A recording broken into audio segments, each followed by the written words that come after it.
spark plugs, and that didn't help. And then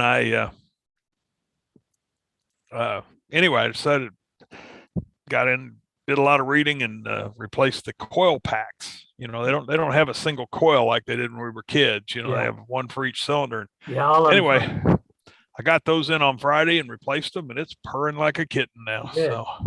So you think it was one of the coils? Yeah, it was showing. It was real strange. It was showing 2 and 4 were missing. Yeah.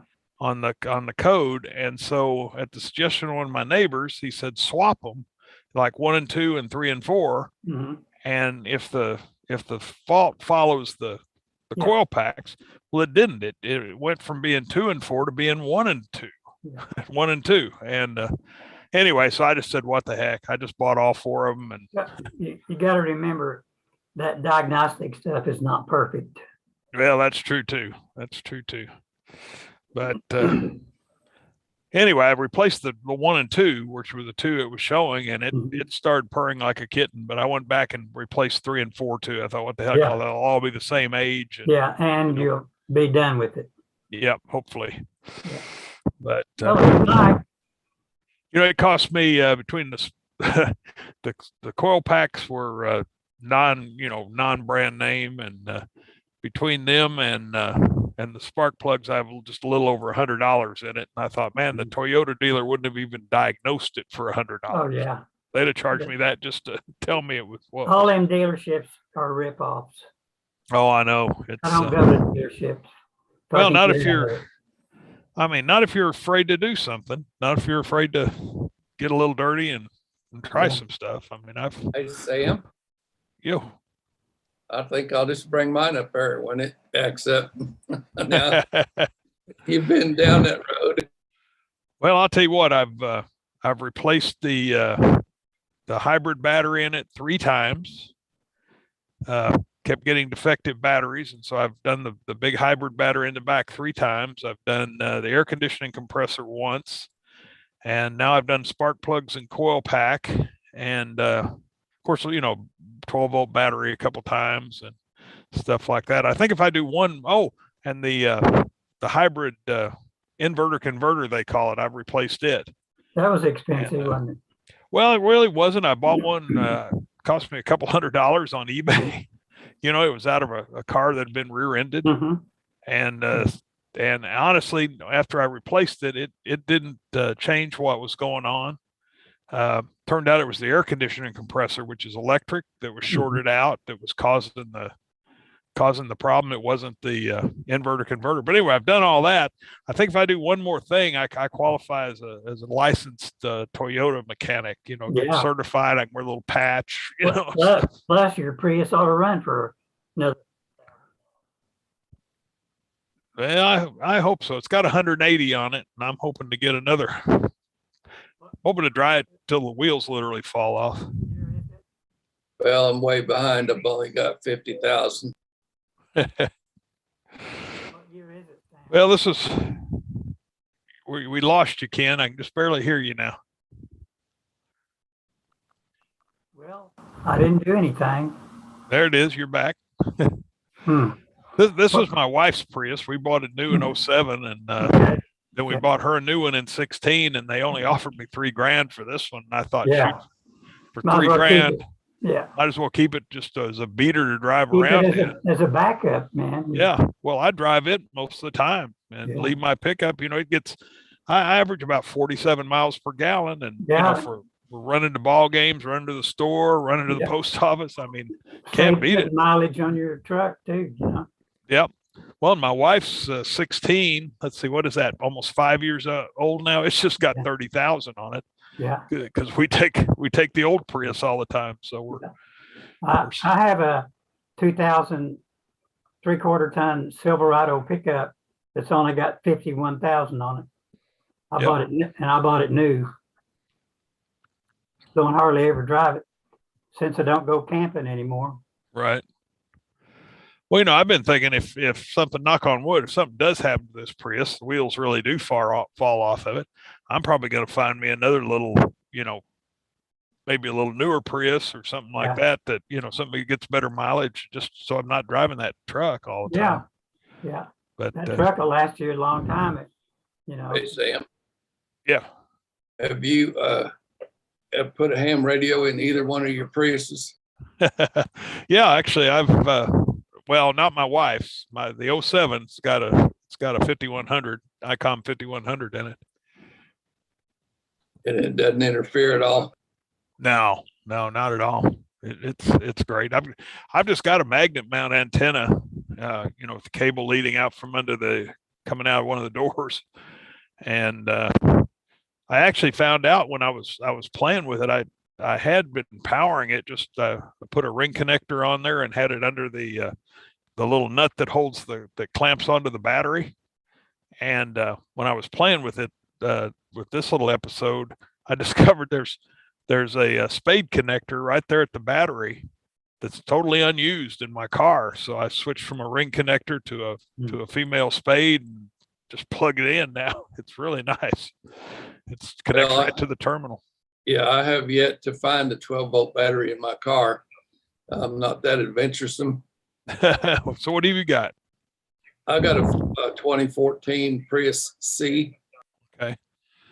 Well, it's very likely in the back. The older ones, it was in the back. On mine, it's on the passenger side. Under this little, the left side has a little compartment, and the right side has a very similar looking little top that you have to pop off, but the battery's under there. And now the newer ones, like my brother-in-law bought a C. God, what year? He's had his couple years. His battery's up front, like a normal car. Yeah, but well, there's a place to jump it up front, but there's no battery up there. Yeah, your battery's under that passenger side back there in the back. Okay, because when we first bought the car, it had been, it was a demo, and it had maybe 100 miles on it, and some yahoo had left the lights on and ran the battery down. So they had to jump it to get it started, and then I parked at Sam's, I guess, down the street from the dealership, and went to start it after I gassed up. It wouldn't start, so I got right on the phone. They came down with another vehicle and jumped me. So I know there's a way to jump them from the front, at least that particular model. But yeah, there is, because you can't even get into the back. If it's dead, you can't open the hatch to get to it. Yeah. And so you got to at least put some power to it. But I just found out recently, I've owned it all these years, that the 12-volt battery isn't what starts the engine. The 12-volt battery just powers like the accessories and the computers. It's actually fires the engine. The starter fires off that 400-volt battery under the back seat back there. Oh. So what you don't have when your 12-volt goes dead is you don't have the computers, and you don't have the door locks, and all that stuff doesn't work. And the ignition. Yeah. Well, it also really doesn't take much. I mean, I think you could literally take like an alarm, one of those little batteries out of your alarm system that's 12 volt and power it with that. It doesn't take much power to run, the computer and the door locks, stuff like that. Headlights are different, and stuff like that. But so is that 12-volt battery in the back smaller than a regular? Yeah, it's battery? Yeah, it's I mean, it's not tiny. It's not like the one in your alarm system or in a backup or something like that. But it's I can't remember what the size code on it is, but I guess it's half the size of the one in my pickup, for example. Something so like does that. Headlights run off of that battery too? Yeah, they run off the 12-volt. Yeah. But it's really interesting on mine, and with my 5100 on there, it shows me the voltage that it's seeing, and it's tied directly into that battery in the back. And when I'm just sitting there, if I went out there right now and just got in the car, it's going to show me probably 12.3, 12.4 volts. As soon as I hit the ignition and it fires up that 400 volt, the voltage on that 12-volt jumps up to like 14 volts. Boom, So, because that's how it charges. It charges the little battery off the big battery, so to speak. But yeah, so you don't have an alternator really. I mean, you've got so it charges the little battery off the big battery, and it's been a fun little car, I'll tell you, and it is spunky. I love driving around getting 47 miles per gallon. So it's my new Ford pickups gets 23, 24 most of the time when I'm not pulling the trailer. That 6-cylinder. It's a hybrid too. So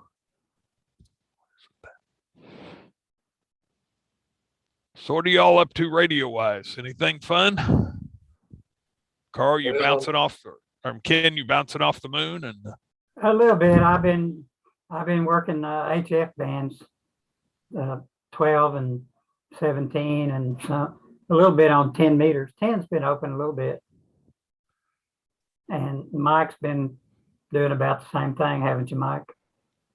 Well, I can't work 10 and I can't work 40 or 20 very well. And I'm working on getting my iMac. I bought a 2017 iMac, getting that software all set up to where it'll run, hopefully, and won't suffer with that.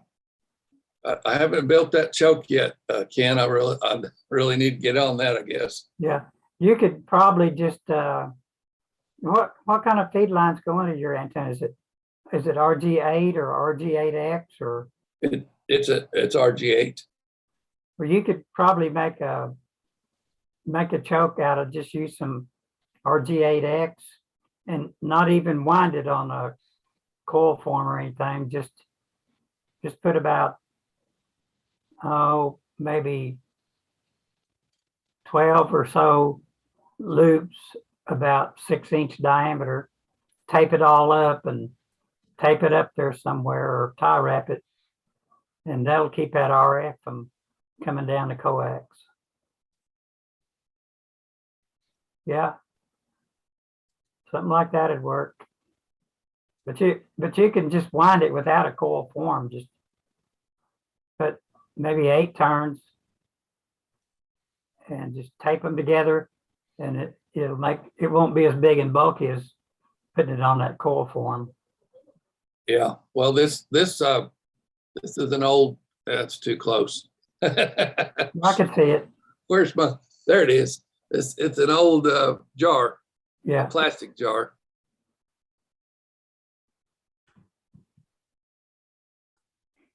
Anyway, I've worked at quite a bit of DX, some good stuff. I worked. I only need Alaska now on 12 meters to have worked all states on 12. And when I get that, I'll have 10 band worked all states. Like 6 meters is active right now on FT8. Yeah, I've got all states on 6 meters a long time ago. Really? Before FT8, back in the CW days. Oh, okay. And speaking of 6 meters, my daughter-in-law, Andrea, she got her license about a couple of years ago, and she couldn't operate on some of the lower bands. So I had her on 6 meters. 6 meters opened up, and she worked Japan on 6 meters. How's that for a beginner? That's wow. That's pretty good. Yeah. I got to tell you, I was having lunch with my financial consultant today, and came up that your wife? No, she was there too, but anyway, it came up that I was a ham, and he starts asking on me all about this stuff, and I actually think I sounded like I knew what I was talking about. I really shocked myself. I was like, who is that talking? But it was he's looking for something to get into with his teenage sons. Yeah, well, that'd be a good thing. Yeah, that's what I thought would be. A lot of different facets of ham radio. Yeah, Well, and that's what I found. You know, I started explaining this stuff to him, Mhm. and he's like, you know, well, what would we need to do to be able to talk to Europe or, you know, Yeah. overseas? And I was like, well, you know, there's several ways to do that. You know, you can do it HF, or you can do it through, you know, one of the digital modes, or, Well, you know, you there's know, a lot. kids are kids kids are computer people, and Yeah. I think that's one reason why digital mode stuff has taken off, is because you tie your computer ability to your ham radio ability, and the younger crowd likes that. And Right. you know, just like me, I'm a young guy and I like that. See, I'm a talker. I don't know. Yeah, well, I do some FT8, but yeah, yeah, I like what we're doing now. I you can like do talking. both. You know, you don't And have to be stuck with one. but I'll tell you, you know, it seems sometimes it's just really hard to find anybody that wants to chat. Everybody just wants your call sign, your location, and you know, Well, yeah, even when you're and talking, you know, they're not interested yeah, in I know what you gossiping. mean. Used to, even if I was working to Europe, I'd be working some station in Europe, and there were several stations that I'd worked over and over because we'd sit there and chat for a little bit. I used to chat with a guy in New Zealand on 10 meters, and that's all he wanted to do. And there'd be dozens of people calling, trying to work him, and he didn't want to work them. He just wanted to keep chatting. You know what I mean? Yeah, yeah, that's me, you know, and I Yeah. mean, it doesn't have to be long, but you know, I do want something more than, you know, I mean, at least tell me about the weather or Yeah. something, you know. But Another thing, though, that you get into is you get conversation with a lot of them, and all they want to do is talk about their high dollar equipment and their big antennas and yeah, all that stuff. yeah, you do get those. So I don't know. It is a great hobby though, and you know, you just I don't know. I don't guess you ever could do it all. I mean, No. for one thing, they just keep coming up with new stuff. But Well, I'm a builder. I like to build stuff. And so yeah, I spend more time doing that than I do actually talking. Hello, Bill Boyd. Hello there, Ken. How's it I going? agree with you. I'm a builder too. I like to build stuff. Yeah. Yeah. I've, That's the fun part and getting it working. yeah, I agree. And a lot of times whenever I'm working on a project, before I get through with it, I'm already thinking of another project that I can work on. yeah. Well, you know, I have to say, I enjoy doing like my installations, like in my truck. You know, Yeah. and I tend to study it a whole lot, especially like on that new pickup. I didn't want to drill any holes I didn't have to drill or whatever, you know. So I really studied Yeah. every It takes some thought to figure out how to do it. minute detail, but I enjoy doing that stuff. I've been tinkering around down here in my ham shack. I found this bookshelf that we had stuck back, and I built slanted shelves for it, and I've got my Morse code keys Mhm. up there on kind of on display. They're not pretty, but they're all where you can see them. And Yeah.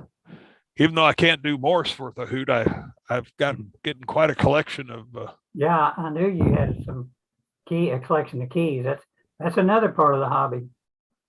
I was just looking, I've got 5 vibraplexes up there now, new and old. I Yeah. just keep finding them and buying them. And I didn't know there were so many speed keys. I mean, Yeah. I've got a The Vibraplex was a World War II key. Is that correct? well, I mean, they still make them, don't they, Ken? I'm pretty sure Oh, yeah. they're all still out. I mean, I know some like one of my straight keys is a brand new Vibraplex, and But was that the one that had the little spring that yeah, caused it to vibrate and send dips? yep. And you could kind of adjust the tension on the spring to. Yeah, there's a little weight you could move, and then actually, if it still goes too fast for you, there's a kit you can buy that adds some additional weight that slows it down. You would loosen the screw on that weight and slide it back and forth to change the speed. Ken, do you still do any CW? I've slowed down on CW. I probably haven't done very much in the past maybe 3 or 4 years. I've just kind of quit doing it. I did some on 630 meters. There was a ham down in Texas that he liked CW, so I would get on there with him every evening and do a CW contact with him. And then me and him both would change over to digital mode. But kind of helped keep up my speed, but my speed's gone down to tubes. Well, I can understand that. I couldn't, My coordination between my brain and my hand don't work as good as it used to. yeah, well, I understand. I'm the same way. I was working on my rotator cable, Yes. and I told you I had to splice 200-foot pieces together, Yeah. which was okay. But then I had to put that connector on, and I can understand now why they sell them with the connectors already soldered on. It was a little tedious Yeah. soldering that connector on the end. Well, it's hard to pull cables through a long run like you are with connectors on the end. Well, I'm going to pull, I didn't put both connectors on. So I'm going to pull from the end without the connector on it. I'm going to pull from the tower to the house. Yeah, and then you'll be inside to put the other connector on.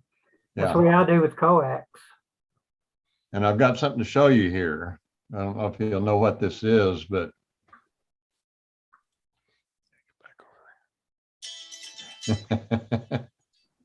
that's a plug out of the wall. Oh, You got a hole in your wall. Lost you Yeah. guys. Oh.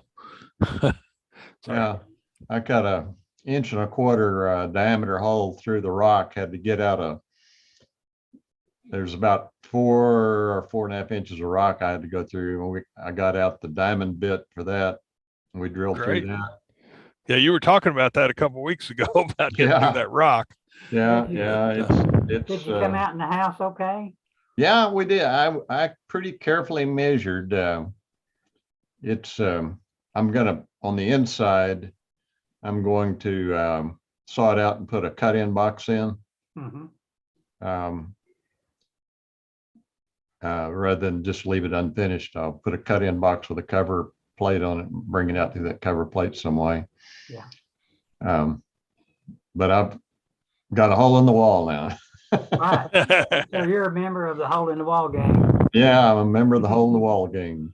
Well, that was one before I punched the hole in mine, I measured and I remeasured, and then I talked myself out of it. I mean, I was running my cables out through the window, and it wasn't until the mosquitoes got really bad that I finally got motivated to punch that hole. Man, it was quite something. And of course, I was doing a brick. Actually, Mark Klein helped me out. He told me to take a whole brick out and then do my hole and put back what I could. Remortar the brick, yeah. Yeah, so I ended up made a big difference once those mosquitoes were eating me up down here. But so I'm gonna have a 1-inch PVC, which is 1 inch ID, about an inch, a little over an inch and an eighth or something like that, OD. But I think I can get the rotator cable and at least 2 pieces of coax through it, which is probably all I'm going to take your advice, Ken, and try to get up a 40 meter inverted V. Inverted V, right? Yeah. And well, 40 meters is hopping right now. Is it really? Yeah. As soon as it gets dark, 40 meters perks up. Europeans blasting in on 40. 10 and 15 go to pot and 40 comes alive. Yeah, and that's why I say get a 40 meter inverted V up. You know, it depends on what time of the day that you can operate. People that work for a living, they have to do their ham radio at nighttime, so they need to be on the lower bands. But if you can work in the daytime, the higher bands are good, especially in the wintertime. And pretty much, I noticed, you know, even on 10, 15, 20, and 12 and 17 of a morning, I worked Europeans.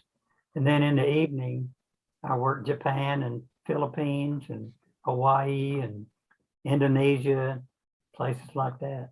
I've worked several South Koreans on 17, just before dark, you know, like 5:30 in the evening, on digital mode. So I've worked, I imagine, a half a dozen South Koreans and 2 or 3 Philippines and 1 Hong Kong and 2 or 3 stations in mainland China. And those are hard to come by. I'm surprised that they let them, the mainland Chinese or the Chinese let people have ham radio rigs over there. Yeah, You know? not a problem, but only place you can't do it is North Korea. And I've already worked North Korea, so Really? I've got What- mine. Is that before they cracked down or what? No, that was cracked down, but there was a guy did it anyway, and he was from His funeral was Thursday. yeah, he worked in the embassy. He was Oh, from okay. Georgia. He was from Georgia, not the Okay. state of Georgia, Okay. country of Georgia. So he had diplomatic, And diplomatic, but he set immunity up antenna on the roof of the embassy, and he must have operated for a month or so before they cracked down on him, and they told him that he had 24 hours to get that stuff out of the country. And when they tell you that, you hustle. Yeah. yeah, that's one place you don't want to end up is in a. And this guy had a QSL manager in Texas. So I got a QSL card like 2 or 3 days later, man. Wow. You know, after I sent mine. That was back before Logbook of the World and all that stuff. And it was Yeah. on 10 meters, 10 meter sideband. That's a cool story. I bet you're one of the few people that have a QSL. So there was about 200 or 300 hams that got cards from him. Oh, really? Okay. That's But a still, drop in the bucket. still pretty rare card. Yeah. Yeah. Man, when 10 meters is open, you can really do some rag chewing, Sam. Let me get over here.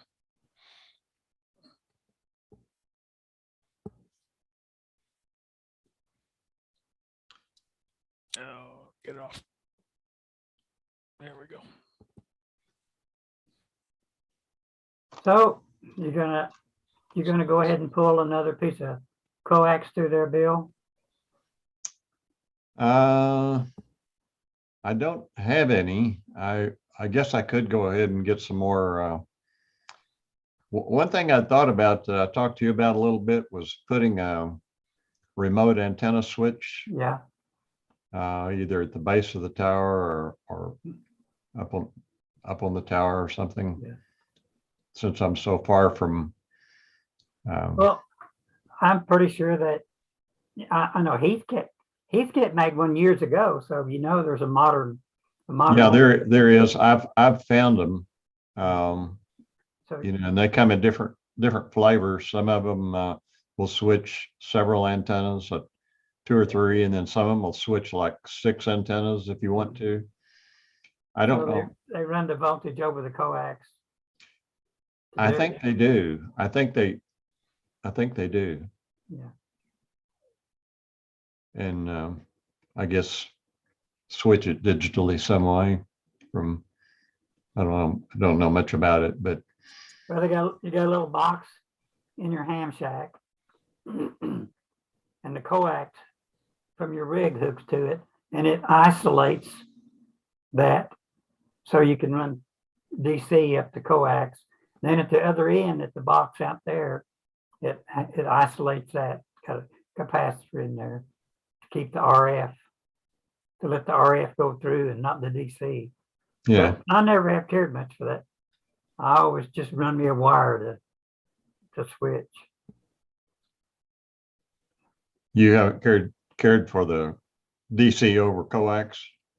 I don't care for doing that, no. Okay. I just run you can run the 630 meter antenna that I have, which started out to be an 80. It was an 80 meter, and I had it fixed where I could then switch it from inside to 80, 40, and 15. And I had a rotor cable running through my PVC out there, so I could remotely switch things. And then whenever I converted it to 630 meters, I used that same remote cable, which is a rotor. I think it's got 6 wires in it. I use it to operate my remote tuner for 630 meters, so I could tune it from inside the shack. And I used what's called a scope match inside the shack that I can see the voltage and the current of the RF, and I can remotely tune that antenna until those 2 sine waves are on top of each other, and that means the antenna is perfectly resonant. And I can tune while I'm transmitting. I've even done it while transmitting 500 watts, and just push the button in the shack and watch the 2 sine waves come together. And then I know the SWR is like 1.000. It's right on. That means you have all your RF being radiated, none coming back into the shack, none of it coming back to mess up your amplifier. So that's what kind of an antenna was that? It's a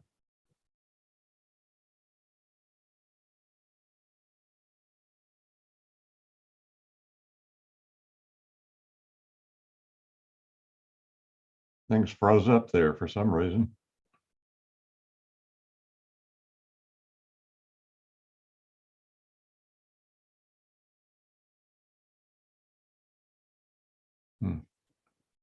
Can anybody hear?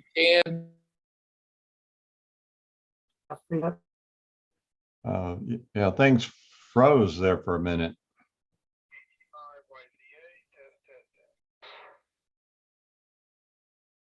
You're muted, Ken.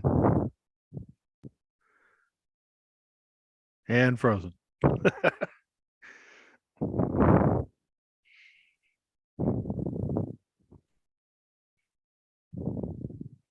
Yeah, Ken, something happened to Ken's connection there.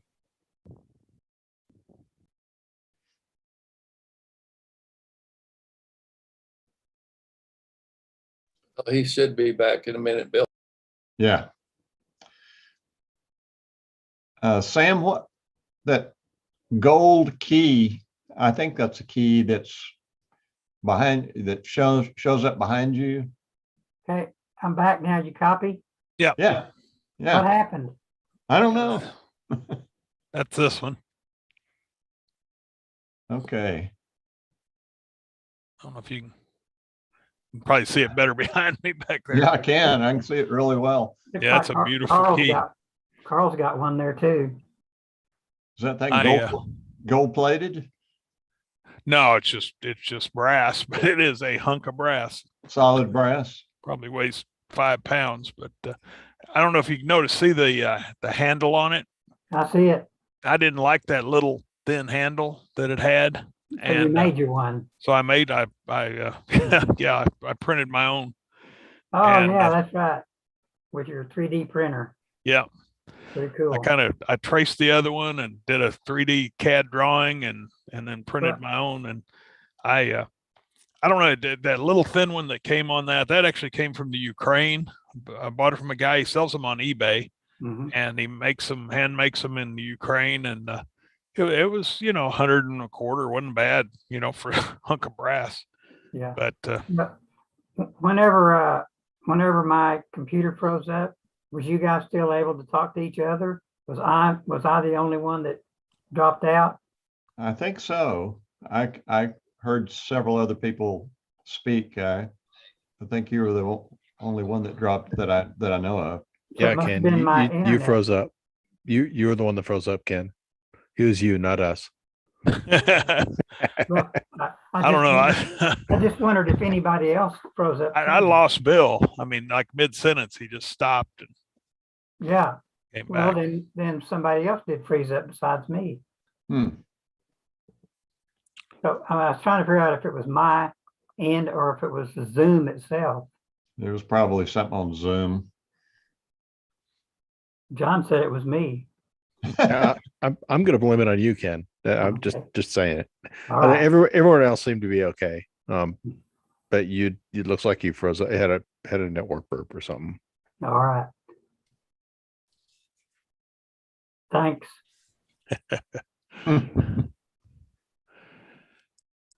So on that picture of that brass key behind you, what are those two plastic tubes coming out of the backside that appear to be plastic It's tubes? liquid cooled. That's what in case I get going really fast, it's that's what it looks like. two plastic tubes. I mean, if you look at Yeah, I'm trying to look at the picture without me. Behind your head. behind your head. I know what they are. Okay, go ahead. Those are the original handles. Oh yeah, Oh. I see.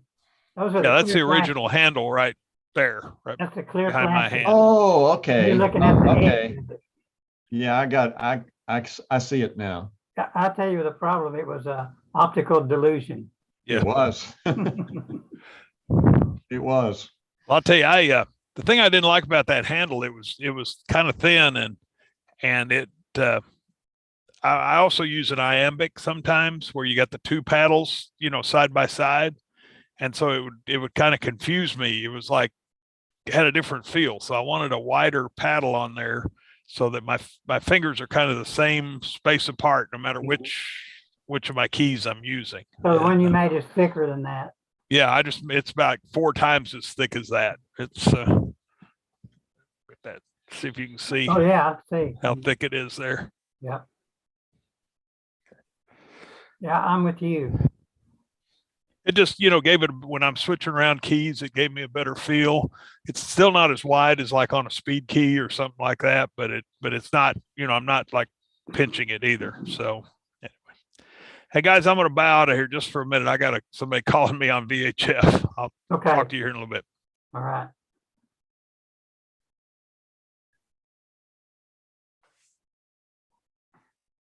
Ken, have you talked to John about the computers we fixed him up with? I haven't heard from him. Did he come by your house that day? He did, right after when he left your place. Yeah. He swung by here, and Well, I gave him one and you gave him two, right? yeah, I gave him a laptop and a desktop, Oh, good. Yeah. and they're not that I went through and and took all my stuff off, made sure they were working good, and Yeah. kind of tuned them up. But they're Windows, they still run, both of them still run Windows 7, which So was that's what that netbook that I gave him that he's going to give to his daughter. It's got Windows 7. yeah. But there's nothing wrong with Windows 7. No, Windows 7 was a good operating system. I think so too. I liked Windows It 7. wasn't near as memory hog either as Windows 10.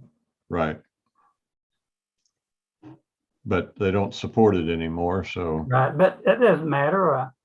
not really. It just I've got a few Windows 7 computers around here. They still update. I still get updates, but it's mostly antivirus type updates. So right. Yeah. But it still works great. I used both those systems. I spent a couple of days getting those two systems, getting all my stuff off and changing ownership over to him, and making sure everything was working good. And they worked fine on, I hadn't used Windows 7 in a while, so had to kind of refamiliarize myself with where things were a little bit, but now they work great. Well, I've got a Windows 7 machine right next to this one that I used that's connected to the ham radio stuff. And in this computer, I don't do any ham radio. It's not connected to anything but the internet. And when I download stuff, I do this computer. So I'm not putting these other computers at risk. That's the way I do that. But I use this Windows 7 machine here and another one across the room on digital mode stuff and logging and all that. They're connected to the internet, but I don't normally download the programs that I use on them.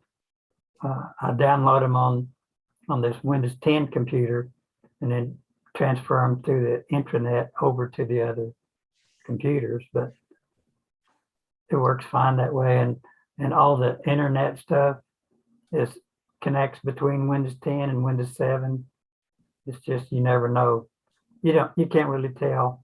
And I've got the interface set up on this Windows 10 machine where it looks like a Windows 7. Oh, really? When I switch from one to the other, they look the same to me. Huh. So you've got dual operating systems on the, No, I'm using a Windows 10 on this machine, but all the interface looks like a Windows 7. oh, okay, okay. And it doesn't have all of these. It's not a touch screen, so it don't have all that. It's a desktop, not a laptop. Yeah.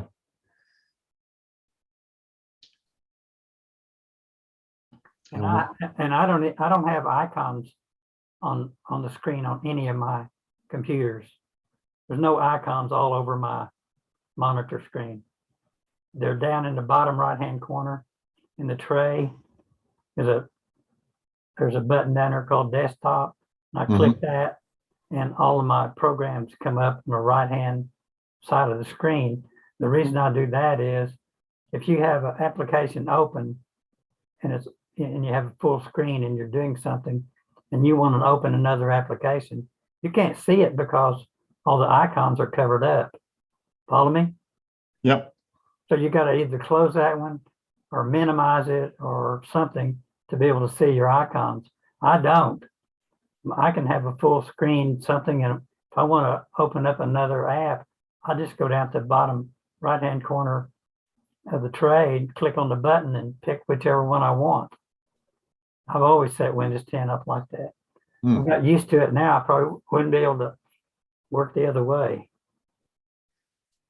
I don't see any sense in having all these icons all over your screen. I've never liked that idea. Yeah, the only place I've got the icons is just on the opening screen. When the system boots up, but then it goes to the screen with all the, well, not all, but the ones I've put on there that I frequently use. And then I can just click on one of those and the rest of them are gone. Yeah, but then if you want to open another one, you can't see them. True. Unless you close something.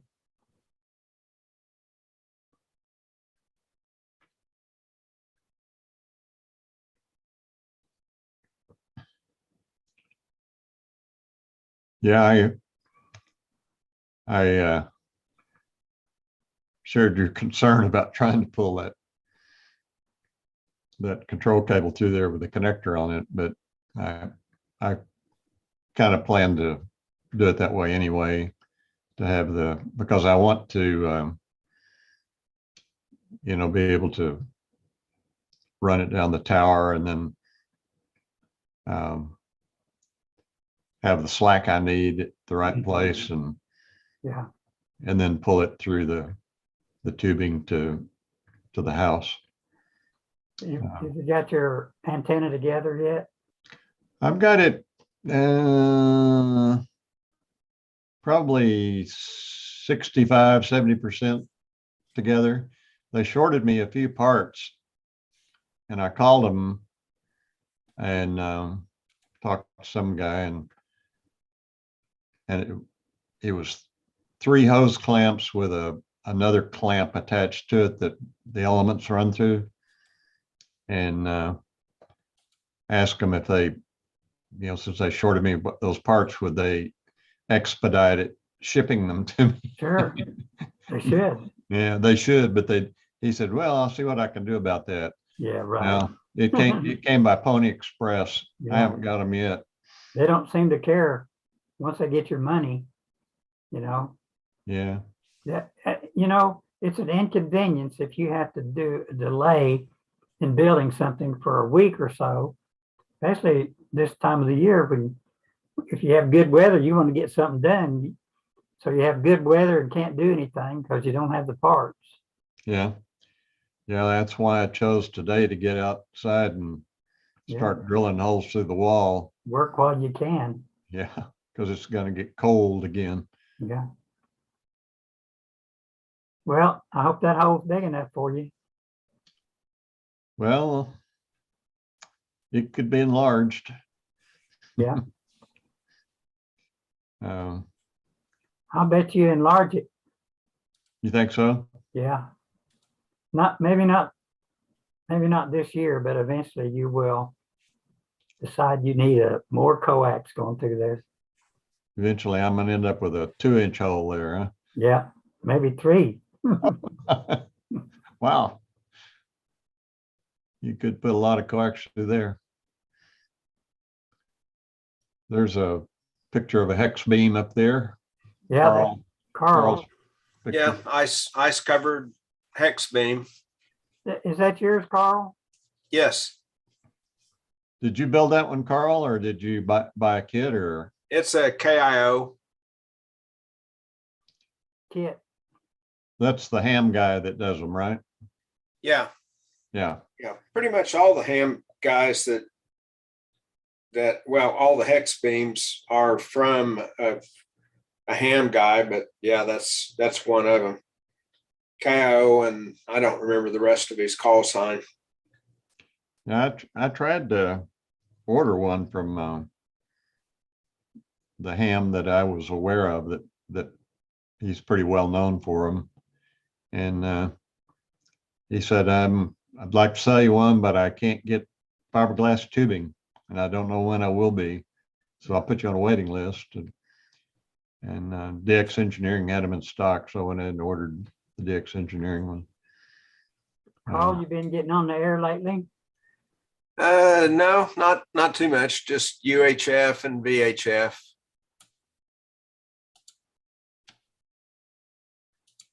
Wow. Yeah. Is that yours? That is not mine. But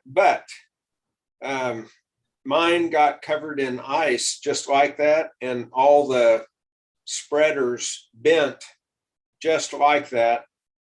And whenever it thawed out, it just popped right up and didn't hurt a thing. Well, that's good to know.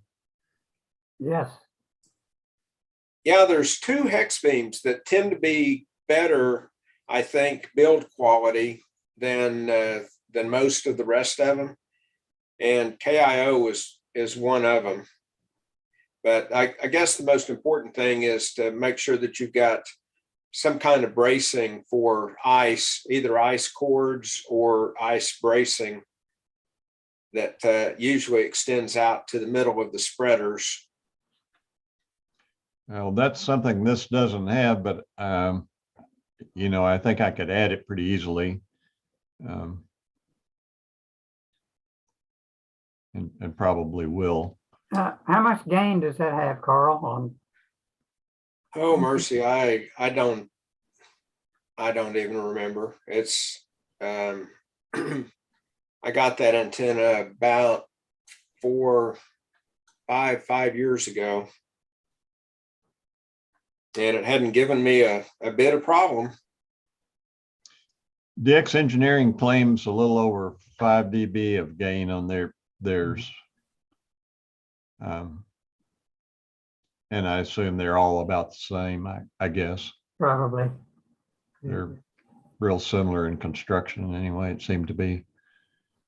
The only thing that yours has, I think, yours has a 6-meter element on it too, doesn't it? Yes, of course you can put whatever elements that you want on it, but it's 6 through 20. Yeah, that's the one thing that the DX Engineering didn't have was a 6-meter element on theirs. Hey, there's Peter. About time you getting on here, Peter. Well, were you just all waiting for me or something? No, we was bad mouthing you. Well, yeah, I expected, but Hey, did you look at Discord? I posted. oh, just now I'm looking at it right as Yeah, you, I as you didn't said it. realize that we had worked back in the old days. Oh yeah, years ago. Yeah. On SSB, yeah. Yeah.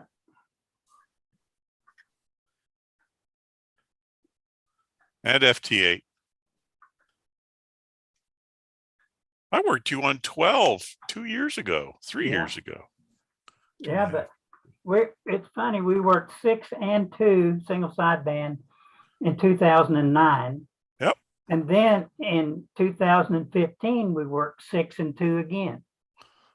Probably contests. Yeah, because it was the same day. Yeah, it's got to be. Yeah, so it might have been a VHF contest or something. Must be, yeah. Yeah, Bill, in addition to 6 meters, they don't advertise it, but it also works on 2 meters. Really? Huh. But the problem with it is that it's a horizontal, it's polarized horizontally, and nobody runs 2 meters horizontal. Oh, okay. I do. Yeah. We do, don't we? My beam's horizontal. Yeah, mine's Your 2 meter beam is? Yes, sir. my 2 My meters. 70 centimeter as well. Yeah, Wouldn't you want to do that if you're like running a 2 meter sideband? that's why we do it. Yeah. I have one of those Ed Fongs for 2 meters and 440 FM. Do you like that? Oh Do yeah. you like the headphone? Oh Yeah. yeah. It goes up real. I mean, there's nothing to it. It's a piece of PVC. Right. Yeah. Yeah. But I mean, do they work as well as advertised? I mean, I'm talking on it now. Do you like the way? No, I'm kidding. I totally can hear you. You're 5'9", man. 5'9". No, it works fine. And it was, it's dead simple to put up. There's nothing sticking out of it. It's a piece of PVC with a coax connector on the bottom. It's great. Oh, well, that's good. I don't talk on repeaters a lot, so I'm not trying to talk to the repeater in Tulsa or something, but I probably could. Yeah, the closest UHF VHF I do anymore is pretty much on DMR, and I'm pretty much an HF guy when my antenna's not getting all screwed up. Yeah. Hello, Wayne. Oh yeah, there's Wayne down at the bottom. Uh-oh. What's the matter with that flag there? Yeah, funny guy. How's it going, guys? Same old thing, Wayne. Pretty much, yeah. Yeah. It's already been a long year. This is the 4th. Yeah, you're not wrong. Well, tell my wife I'm not wrong. That's an internal matter. Yep. Nope. That's on you, Wayne. Yeah. We're staying out of that, Wayne. We in the Federation don't get involved with internal matters. I see how y'all back me up. So. With a knife. Oh yeah. Well, I figured it'd been a while since I've been on here, so I would That's what I was thinking myself. Yeah. jump on here and see what was going on. Got a cat on here driving me crazy. Well, Peter, you got out and put some antennas up recently, huh? Yeah. OU gets a couple days off at between Christmas and New Year's, the whole week, really. Yeah. And so so my work band dipole wasn't down; it was just disconnected, and reran the cable a different way, and that's hooked up now. And then the 10.6 dipole that I've been dinking with forever is finally in the air and working. I made QSOs on it today. Good, on 6, huh? On 6, yeah. And Yep. I made any QS. I know I checked on. I take that back. I checked in on the net the other night on both 6 and 10 with it. Is that So right? yeah. I probably should check in on the 6-meter net. I tried the 10 and I have a 5-element monobander on 10 and the rotor stuck going toward Europe. So that means that Norman's off. I could just barely hear the net control on 10 meters. But I can rotate my 6-meter beam. So I probably could check in on the 6-meter net. I don't know if my audio's gone or your No, audio. I lost Ken's audio too. Okay, it's not just me. All right. Nope, not you. Yeah, I started checking my volume control. Me too. All right, guys. It's been great. Gotta go. I'll talk to you All later. righty. Hopefully I'll make it next week. All right. Bye. Is my audio back? It Yeah, is. Yes, sir, it is. I don't know what's going on here. I've had trouble with this cable before, but haven't had any trouble with it for a while. So about the antennas, you just had to reroute your coax? Is that what- Yeah, we had a lot of stuff going on in the backyard and I had a know bunch of I know stuff. you're doing some dirt work. and stuff. Yeah, and that's been a long time now, but finally got around to rerouting the antenna and rerouting the coax. I still got to get my my 70 centimeter and my 2-meter beam. The rotators, I don't know what's wrong with the rotator. Could just be a broken cable. I don't know. It's that crappy old Radio Shack cable. So Is it a rotor or a rotator? sure, Yeah. Okay. it's Radio Shack branded Channel Master rotator, the square kind. I have one I've- of those. Yeah, I think everybody does. I've had it for 30 years. I haven't had mine that long, but mine is undoubtedly it was what's his name, the 10-meter net Wednesday night, N58Z. Bill Becker. No, N58ZX Memorial Net. What was his name? Oh God, that guy. It was that guy's beam. After he died, his widow sold his bunch of stuff, and I bought his beam and his rotator. And that's 15 years ago, probably. And mine's been in storage forever, but Yeah. I'm thinking about putting me up a 2-meter and 440 beam and using that rotor, providing it still works. Yeah, I've got a CDE style rotator, like an old one, like maybe a CD2 or something. You know, the sort of the bell-shaped ones. I've got one of those, Yeah. and then If I remember correctly, that takes a 5-wire cable. something like that. Yeah, and then I've got another one. Somebody brought it into one of the club meetings to get rid of it, and I bought it for $10 or something. It's a U100 or U110, and the reason those were popular for some people is that the mast runs through them. Oh, And you can make an elevation rotator. And so I saw that and grabbed it and Yeah. bought it before I thought it completely through. But You bet. I saw it and I thought, well, I could use that to elevate antennas. Yeah, And and you've worked satellites before, so I you know have. how to do that. I have. So It'd be like my G5500. well, You can have 2 separate rotors, one for elevation and one yeah, for but it's not a big Yaesu. yeah. It's a 30-plus-year-old.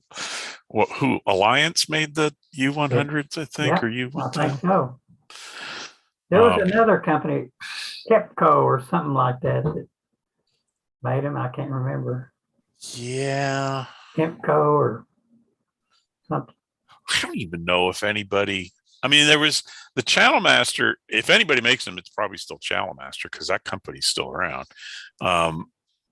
Lots of people sold the.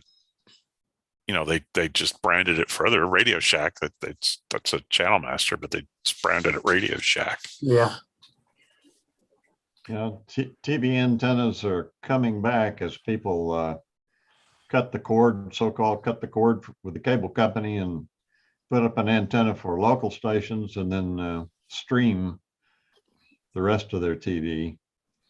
I'm in Norman though, so I can aim my antenna north and I get them all. You get what? I get them all. I don't need to have a rotator unless I want to watch Texas. But Right. I live east of Oklahoma City, and I have a fixed antenna in the attic, and I get all of them. Yeah. And they're all perfect. That's what I did, Ken. I put it in the attic, and boy, they boom in. I don't have any problem at all. Yeah, the only real problem with it is there's nothing good on. So they're crappy. Yeah, I stream it's everything. a beautiful picture.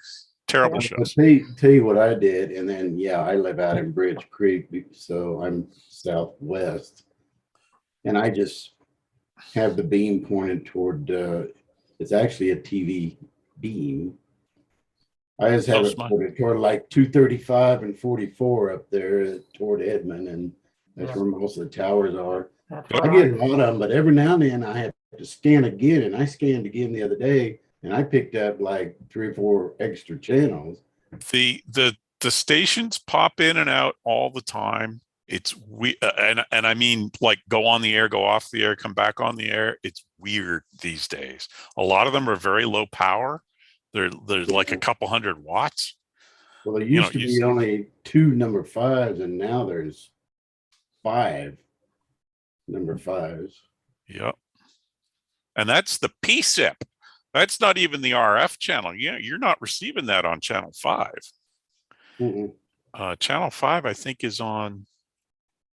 I don't know if they went to UHF or if they went to a higher VHF channel. There's very few channels down in the low band part of TV anymore. Very few below channel 13 used to be. Yeah, and even fewer below 6 and below. Yeah. Yeah, I think everybody that went to digital switched to a higher frequency, didn't they? I think so. Most of them. And with the PSIP stuff, they change actually quite a bit these days because their PSIP doesn't change. And I think people are getting in the habit of rescanning every once in a while. So if you lose channel 4 and you rescan, channel 4 comes back in, except it's on a completely different RF channel now. It's very strange. I haven't rescanned for quite some time, probably a year or so. I haven't done a rescan in a long time either. As long as the ones that work that I'm watching, I don't need to rescan. 95% of more than 95% comes over the OEC fiber. So. Yeah. Unless there's weather. If there's weather, then I'm right there. I don't know how they make a business out of that, but whatever. I just added a weather bug to my TV. It's called Weather Bug, and it really does a good job of showing you what the temp is now and going to be, and I can have full screen TV and see what the weather is, and don't have to watch a talking head. Excellent. Excellent. Interesting. You mentioned OEC. I was reading an article the other day, and I mean, I feel sorry for people who have OEC for their power company. It's like Why? It never goes off. 18,000 people without power during that winter storm we had the other day, and I'm like, what winter storm? There was nothing. You must be thinking of OG&E. Oh, OG&E. Okay, I'm sorry. Yeah, because OEC's. Yeah, because I have OEC. I get those mixed up. Yeah, mine rarely goes off, but rarely goes off. And with OG&E, it's like, which when I lived in Moore, I had OG&E, and but my lines were buried, Unless something broke down a block down the road, then I never had a problem. They, go ahead. I'm on OG&E out here in the country, and I don't ever have a problem either. Bill, are you on OG&E? Yeah, I'm on OG&E, and we do have some interruptions now and again for sure. Joshua, it sounds like you got a TV or something going in the You got background. noise in the background? Jason, turn that down. Can't hear anything. I just thought it was interesting that they said 18,000 people were without power because of the winter storm. And it was a winter storm. It got cold, you know. We had snow flurries. I didn't see a bunch of ice or anything, did you? No, that was nice. It's like the power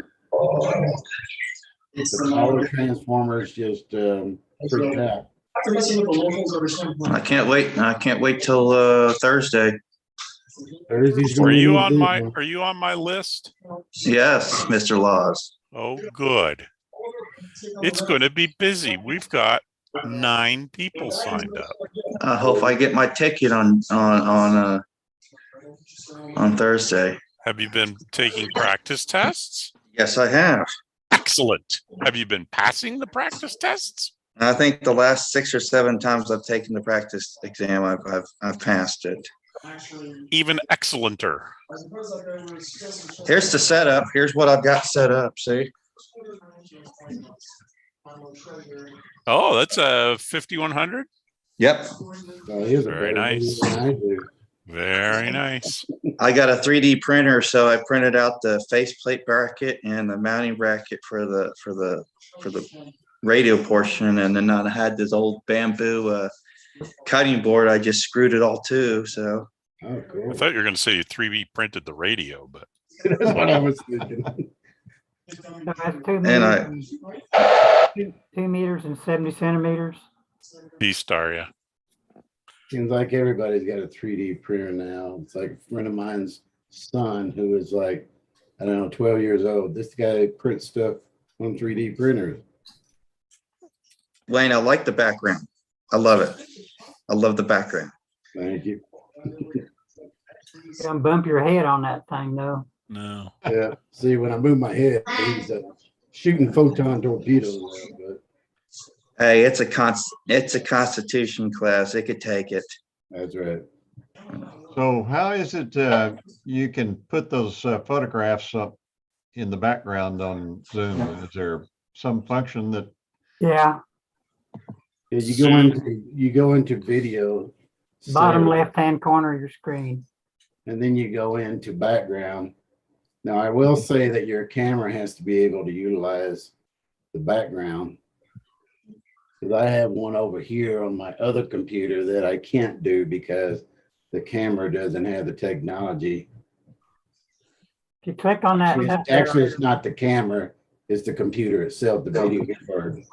Does click not on have that the up arrow and say, choose virtual background. Mhm. And then, Lower left-hand corner, you said? yeah, you see the picture of the camera? Yeah. Mhm. There's an up arrow next to it. Yeah, I And see it. click on that and it shows choose virtual background. And Oh, what I did, I set up a folder on the hard drive and put a few images in there. And then when you click on that, you can choose one of those. But you Here, can you ought to put some of your wildlife photos on there, Kim.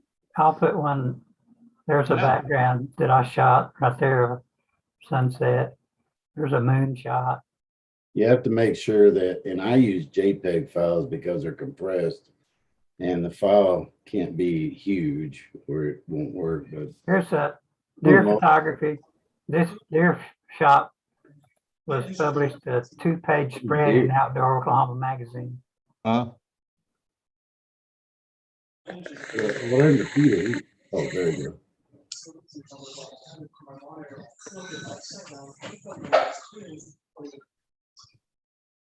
I don't know what else I've got. I don't know how good my antenna setup is. I got that J pole from John today, and I just got it. I just have it sitting outside on the ground, vertical in a little tripod thing. I need to get that higher up, don't you think? Higher is better. But do with what you got. So Bill, there's a picture of my ham station. Can you see it? depending on Yeah. how far that away you? you are from That's the me. repeater. That's me. You're I was sitting about- next to yourself. Yeah. I was about 20 years old there. You dig that hairdo. It's Collins equipment. KWS1 and 75A4 receivers. The Was on that the- your rig? That rig belongs to that's the the taxpayer's rig, isn't it? U.S. Air Force. Okay. Now that on your left, if you reached out with your left hand in the picture, the old picture. Yeah. What's that circular thing on the console? It's right behind your head now. That's that's the rotor indicator. Oh, really? Yep. Got Wow. well, check them new cell phones there. Check them phones out. Hey, when I was a kid, we had phones like that. Yeah. Same here. I got one here somewhere. I Yeah. can say that. Model 500. Yes, I've used a rotary phone. Yeah. That was 1960, guys. On Guam. Gee, I was born in the 60s, so you must be quite a bit older than me. No, I just looked at it.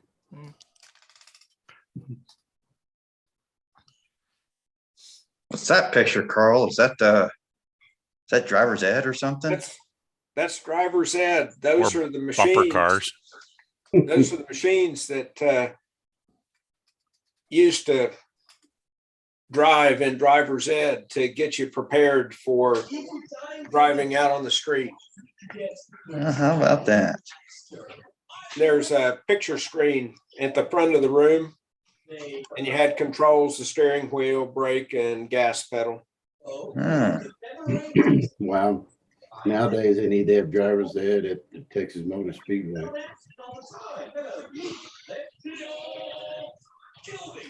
And that was back from the 60s. So, Josh, are you going for your general tomorrow? just technician. Well, if you're gonna pass the technician, might as well go for the general.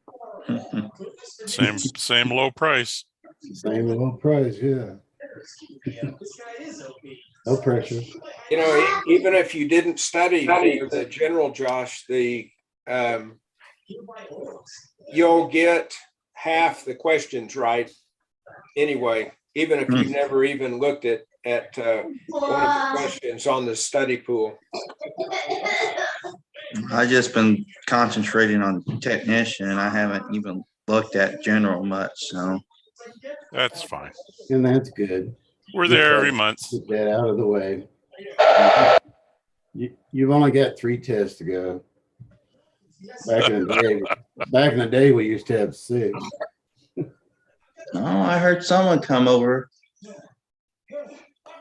That was just the repeater ID. Yeah. Somebody chunked it. Probably somebody getting ready for the net here in about 24 minutes. That's on 146.52. No, 147.06. 147.06. Okay. All right. I'll see if I'll just listen and see if I could hear anything. So You don't have to have a license to listen. You just don't judge us by what you hear.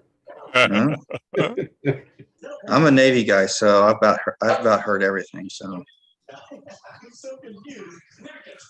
There was quite a bit of background noise coming in there, Josh. I don't know if you got Yeah. a door you could shut or something, or All kinds of background noise.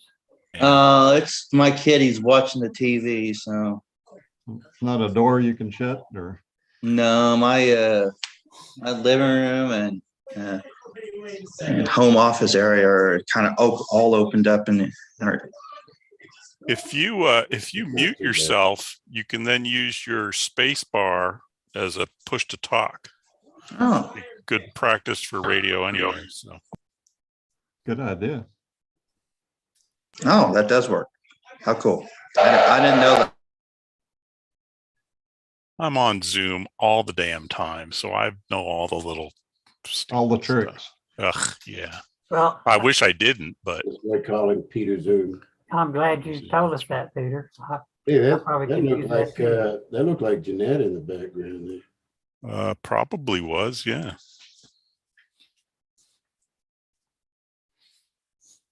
Looks like they got quite a group there at working on something at the fire station. Mm-hmm, mm-hmm. Yeah, with their backs to the cameras. Yeah. Yeah, well, Whatever they're doing, Peter had to take over. Did you see that? other Peter. Yeah. Well, they want it done right. Is that Core, Peter Core? Yeah. Yes. That's cool. That's cool finding out he was a ham, and I've known the guy probably 25 years or so. Oh, no kidding. Yeah. Are you in that scouting Boy Scout mafia stuff? No, it was back in the day when we were doing all the model rocket stuff with a guy named Larry Ortega and stuff like that. Okay. Cool. Met him when I was working at the Hobbytown store when it was over on in Robinson Crossing. Wow. That's a long time ago. Yeah. The hobby tap, because Hey, he's Peter, still in I've got- business. I was surprised, but I'm Yeah. pleased, but surprised. That's one Peter, I've got fancy an idea. schmancy keyer that Sam has in his background. What were you saying, Carl? It's not real. He photoshopped it. I've got an idea for your balloon it's real. people, your high altitude balloon people. Right there. They're not my high Oh, altitude but- balloon people, but what about it? Let them carry a rocket up with them till they get, 40, 50,000 feet up there, and then engage the rocket from that elevation. Google up raccoon, because there's already guys doing that. As crazy as it sounds. Back in November, I got my level 1 cert flight in for model rocketry, so that was pretty fun. What does that mean? That means I'm capable of flying, and I'm certified to fly rocket motors up to a certain specific impulse. Okay. Can you blow more stuff up? Well, the higher impulse motors you get, the more expensive the reloads get. I mean, when you're getting into when you're a level 3 when you have a level 3 certification, you're talking about rocket motors that have specific impulses of 4 or 5 or 6,000 newtons. So yeah, Did rocket motors that you could build. You could literally build you a rocket to do a space shot with. We had a prof here at OU who's sadly moved off to Colorado now, who's an aerospace and mechanical engineering prof, but he was big into rocketry, and he got his ham license so that his telemetry would be legal. And then he just got really excited about ham radio. But he's moved away, but they launched a lot of rockets from, what is it? Boomer Rocket Team is what it's called at the engineering college over here. There's quite a few telemetry. Quite a few telemetry devices that you have to have at least a technician's license to be able to use it. Well, to use it legally. Yes, of course. Yeah, that was his main impetus for getting licensed, and then he ended up being he just got into the hobby big time. Can you still access the videos of that on the SCARS website? If not on the website itself, the SCARS YouTube channel should have them. Yeah, good point. because he's got a bunch of them on there. Good point. Let's see. I've got an antenna mount coming on Friday, and it's one of those that it's like a L-shaped bracket, and it has on one side, it has a tube that has U-bolts. Mm-hmm. And so if I'm attaching that to like the edge of my roof, but like 1/2-inch lag screws or something like that to attach it with. Depends what your roof's made of. But yeah, that should work. I mean, ham antennas for, unless you're talking about how big's the J pole? Probably not very, right? It's about maybe 2 feet long, Yeah, 3 feet long, something You like that. you don't need a whole lot of support for that. It's even if it gets windy, it's probably going to be okay. Well, eventually, I'd like to put like a 10 or 15-foot vertical on the roof. Yeah, you need something more substantial then. But where is? If you go to the Scars YouTube channel, which is, do we have a? I think there was a link. There should be on the Scars page, right? There was a link in the email that was sent out. Well, just open YouTube and type in W5NR. Yeah, that'll work. Even better. Yeah. Yeah, there's a number of balloon launches, and I'm pretty sure there's some rocket launches there too.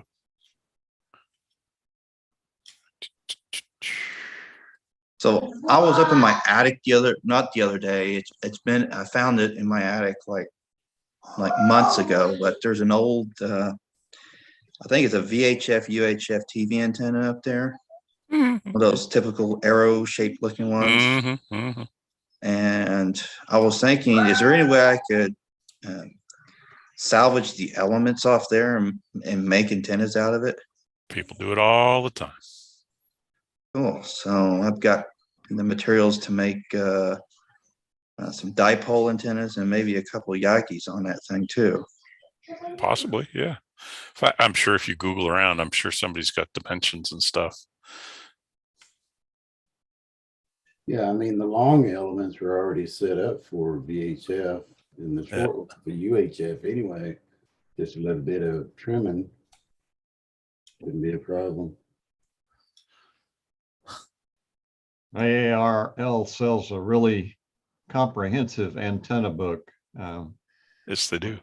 with a lot of how-to projects in it. It's Thought they had 2 or 3, don't they? Yes, they do. Small antennas, and I'm looking on my bookshelf here. They've got Yeah. one that's about the thickness of a phone book that I bought, and it's got a lot of information in it. I've got some pretty old ARRL antenna handbooks, and some of the older ones got some really good ideas in them. There you go. That's a pretty There you new go. one. Pretty new in there, isn't it, Peter? Yeah, that looked like the one I've got to some extent. Yeah, I got one that I Yeah. got back in 1992 when I first got my license. Well, I'll see you guys later. I'll see if I can hear you guys on the net here in a few minutes. So I posted a link to some satellite stuff on the Scars YouTube page. One video anyway. It's in the chat. When you say satellite stuff, what do you mean, Carl? I'm sorry, not satellite. Rocket. Oh, okay.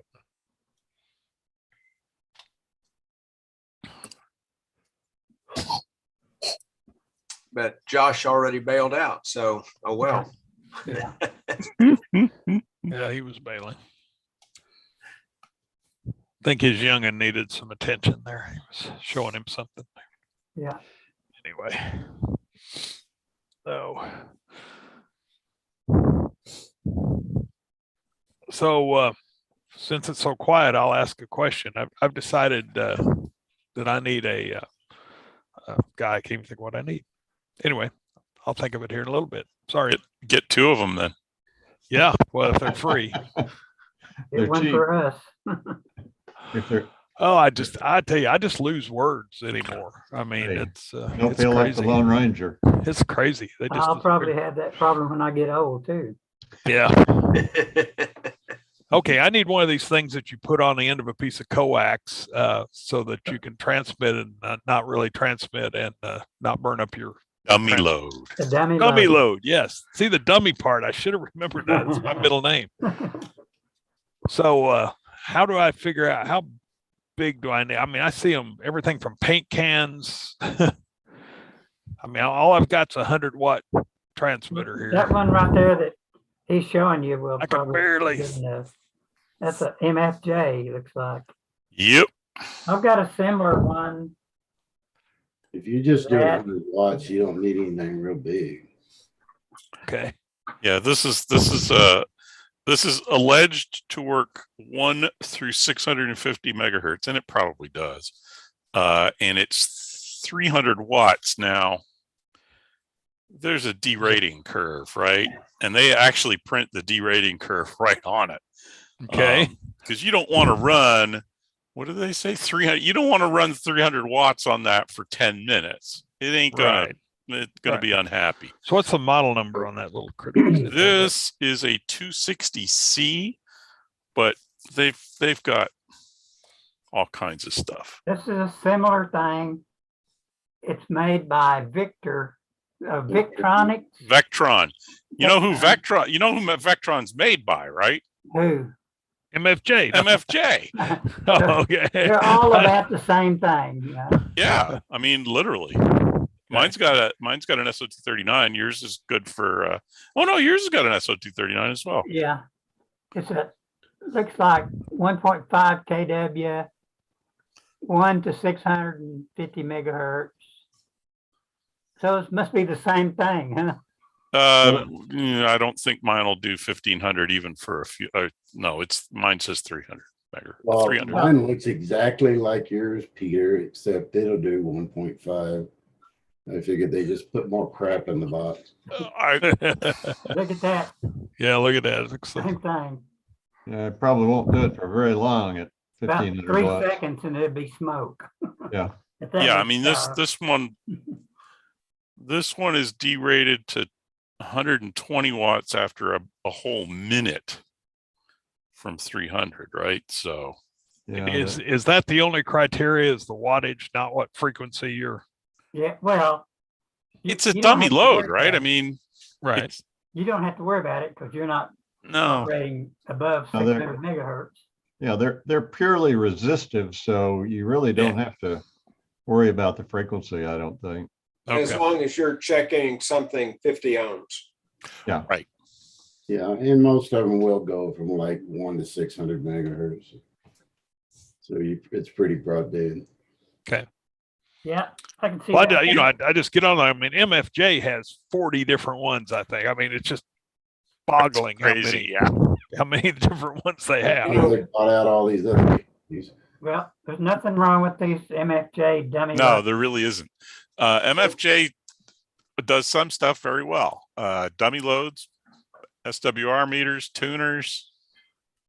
Here's another dummy load that handles a little more power. Yeah, I'll bet. It just depends on what you want. He stole that from KFOR TV. Well, that one you can key up your amplifier and grill a hot dog at the same time. Yeah, there you go. You know, Sam, it's sometimes it's better just to go ahead and get something like one of those Cantenna dummy loads that'll handle 1500 watts for quite a while, and just go with that to begin with, and then you never have to worry about upgrading for the small difference in price. Okay, I've Yeah. got one of those, Sam, and he's right. That makes sense. I mean, This thing is a kilowatt, looks like a gallon bucket with a SO239 in the top of it. It's filled up with mineral oil. It's got a big old right? resistor in there, and it's rugged and it works for everything. Yeah. Well, So, it all depends on your budget too, because stupidly enough, those big paint can things are, for whatever reason, are expensive too. And they don't even come with the oil. mine did. Did it really? Yeah. It was a separate container. Now, as I long think as they they do that ship- anymore. That's been 25 years ago. No, you can still buy them. They'll ship you the oil. It has to ship by ground, Yeah. FedEx Oh, okay. ground, but Didn't realize they that. can ship the oil. I used to have a dummy load that I got from an estate sale for an SK. And it was just like this great big huge light bulb. I've used a light bulb for dummy load before. So have I, Yeah. years ago. Back in the AM days, back when you had tube output stages that could handle a load that wasn't 50 ohms. Yeah, way back in the day, my Elmer used to tell me about how they used to string up dipoles and tie light bulbs on the end of the dipoles, and then when they key up, they'd light up. Well, you can just, on my 630 meter vertical, I can take an 8-foot fluorescent tube and it'll light it up 45 feet away from the antenna Wow, just by holding it up in the air and heating Marcy, it up. I don't think I'd want to stand in front of that. Good. Oh, you're grief. not a light bulb, so. Yeah. Yeah. I've got cells and things that might not appreciate it. That's a lot of radiated power. I'm here looking at an MFJ model 250, which is a can. Looks like a paint can with It's Gallon bucket size. like $109. Yeah. yeah. But Heath that'll Kit last used to you call them forever. Heath Kit used to call them cantennas. Yeah, that's what Yeah. it is. Well, I tried Googling that and I got an actual antennas That was a Heath kit, wasn't it, Peter, Cantenna? Yeah. I think it was, or, I think they had the good oil with the PCBs in it though. yeah, back then. Can't get that now. No. Well, you can. Oh, You just don't want to. No. There's a guy in the club that has some oil that came out of OG&E transformers or something or other, and it's questionable whether or not that it's got PCBs. Well, yeah, they it were. probably does. That's probably why they took it out. Yeah, They Yeah. they switched out all them things 20 years ago. Or more, yeah. Yeah. yeah, at least.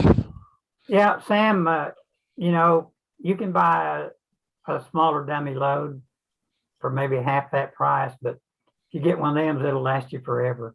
Yeah, If you yeah, that get, makes sense. I mean, it's not, it's really funny that before I got into ham radio, I thought $200 or $300 was pretty expensive, and then I figured out you can't do hardly anything in ham radio for that kind of money. So, kind of you get numb to it. Says Wow. the guy with $150 Kier. Yeah, well, just one Just $150. one. Sure. Yeah. I can't think what it was the other day. I was looking at buying something for like $125. Oh, that's a lot of money. And I thought, shoot, compared to any of my radios, that's nothing. I mean, it's Yeah.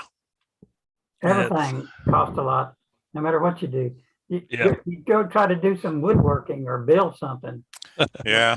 Eat your lunch, man. Yeah, price of lumber is just incredible since COVID. it's come back down a little bit, I think. But yeah, I drove all the way to Wichita. God, what was that? 6 months ago to get 3/4 inch plywood for $33 a sheet. Yeah. Got and bought as much as I could put in the back of my truck. Yeah. What sort of plywood was it? Oh, what is it? CDX? It's Okay. just the cheap. But I was decking my attic, and wanted to, something I could walk on my 200 pounds and not worry about plunging through. So And 3/4 inch, you don't have to worry about that punching through. no, hope not. Not on 16-inch centers anyway. Yeah, you do add a lot of weight to your ceiling joists, though. Yeah. That 3/4 inches heavy stuff. Yeah, it was fun getting it up there into the attic. I'll tell you, I had to rip it into. Squeeze it down into that little, you fold it and Yeah, yeah, to get up through that. No, actually, I had to rip it down into 2-inch or 2 foot strips. I couldn't get the 4 foot up through there, and actually, I still couldn't get the 4 foot up in there. My son came over, and he's not as fat as me, and he could slide the 2 foot past himself while sitting at the top of the ladder. But did you write him out of the will? No. Actually, he gained a lot of cred with that one. It was hot up there the day we took it up there. I was down below. I was fine, but he came down. He was soaked. Yeah. Anyway, so I got it all decked. Now you can put more junk up there. Yeah. You can collect more. Yeah. Well, what I really wanted it for was pretty simple stuff like our tomato cages, and stuff that's not very heavy, but it takes up a lot of space in the garage or, when we're not using them. So I'm not putting anything trunks or anything up there, but I just wanted to get this stuff out of the garage. What I found is the more storage space I have, the more stuff I store. Yeah. It invariably fills up somehow. I don't know. Yeah. The bad thing about attic space too is you don't even remember you have it after a while because you don't see it. Yeah, So exactly right. Disappears, but Especially if it's crowded, where you can't really get to it, like aisles or something. But I don't know if you guys remember ex-ham or a ham that is passed away named Earl Mixon. Did anybody know Earl? No, I didn't. Oh, I know the name. What was his call? I don't remember. I bet it's on our silent key list. Something 5. I think he was W5 something. I was just making a safe bet there. Not always. Not always, no. What about him, Bill?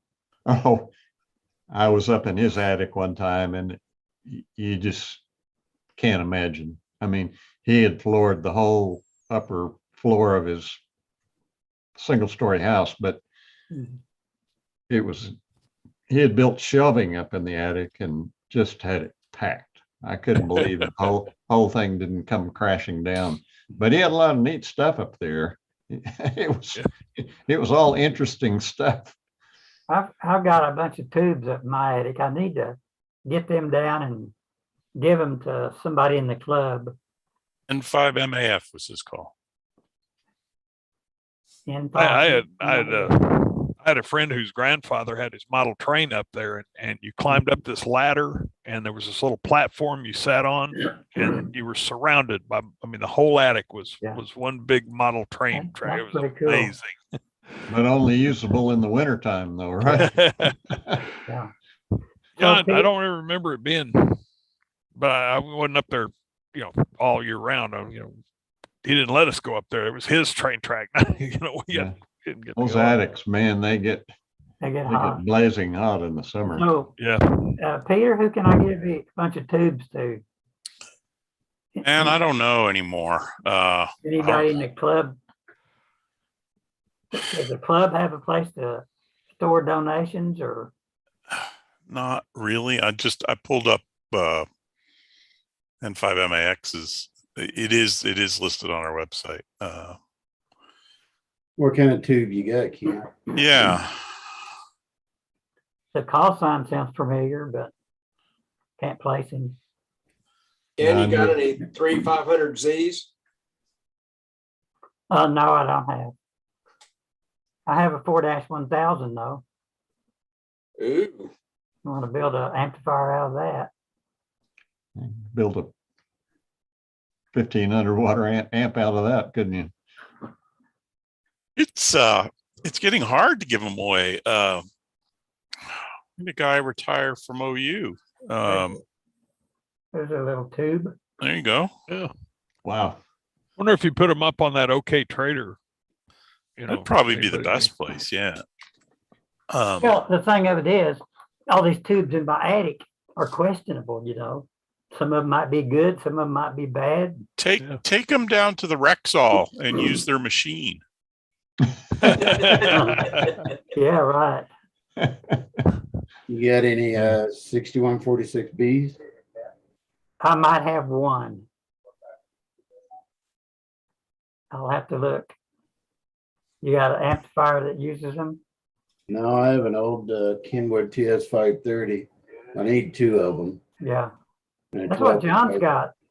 And a 12 BY7A. A what? 12 BY7A. BY7A. Yeah, I may have one of them. That's a driver for that, Yes, sir. for those 6146s. Okay, well, I don't want There's you only, to. there's only 3 tubes in there, right? Yeah, that's the only 3 tubes. The rest of them transistors. Yeah, 12 BY7 and a pair of 6146s. B's. what- Baker. Yeah, 12 BY7. Is that right? Yeah. There's several tubes that'll substitute for that 12 BY7. 12AX7 will also substitute for it. Matter of fact, that 12AX7 is a better tube. A little So I more. read somewhere that you're supposed to be able to substitute a 6146W for the 6146B, but the problem is the voltages are a little bit different, and I don't know. Yeah, you can substitute it. You won't know the difference. Yeah, I've got a Zenith tabletop radio that someday I will get around to working on. I was thinking, geez, nobody uses tubes, and here I've got a tube radio. I have to look up the list of tubes that's in it. Yeah. Ready to replace all the capacitors. Yeah. Yeah, and there's a place that's what's the tube, the rectifier tube? I can never remember. 5U4. No, it's not that one. It's got an X in it. Oh crap. 5. You know the one I mean, though. Yeah. And they're notorious. Is it a 5X4? Yeah, I think so. They're notorious for dying and then taking a bunch of stuff with it when it goes. And there's a guy somewhere that sells. They look like it's not glass. I think it's copper colored, but it's just got diodes in it. Regular, real diodes, diodes like from the 20th century. I've seen those before. Yeah. And it's a plug-in replacement. Of course, you could make your own plug-in. Well, of course, but that would be work, and I would just rather plug stuff in. So I got to take this thing all apart and clean it because it's. Well, I've got some of them rectifier tubes. Oh, okay. I may have one that'll work for you. I don't have my. I know I have some 5U4s. I've got all the Riders stuff for that era, but it's not on this computer, and it's not in my Dropbox either. So. Yeah. The capacitors die in those things. Oh yeah. Go way out of spec. Yeah, I spend way too much time watching Mr. Carlson's lab on YouTube. I watched that.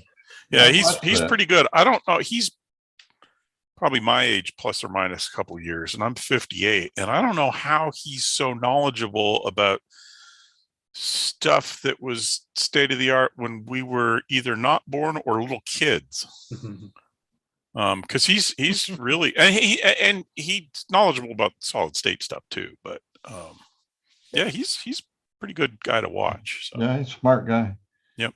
But the first thing he does when he starts restoring something old is cut all of the old capacitors out and replace them before I think he starts anything else. You know. Speaking of tubes, Magic Eye. Yeah, I He think does. I've got one of those, Carl. He does a bunch of stuff with Magic Eye. I've got a Magic Eye. Oh, and speaking of capacitors, the Peter, I think it was you talking about having some old rotors, and that you haven't used in forever. And of course, their control boxes have that big capacitor in it that almost always goes bad. Didn't realize that. Okay. I'll take a look at that.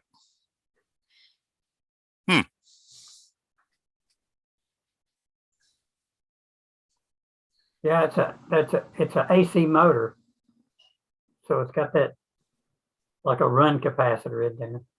And some of those old rotors, that capacitor was up in the rotor and it would go bad due to being in the elements.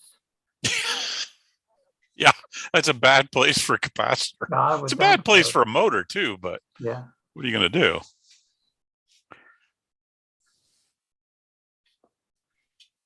All these newer rotors are DC motors. Or the Jesus DC, Ken? I think yours is. I think so. Yeah.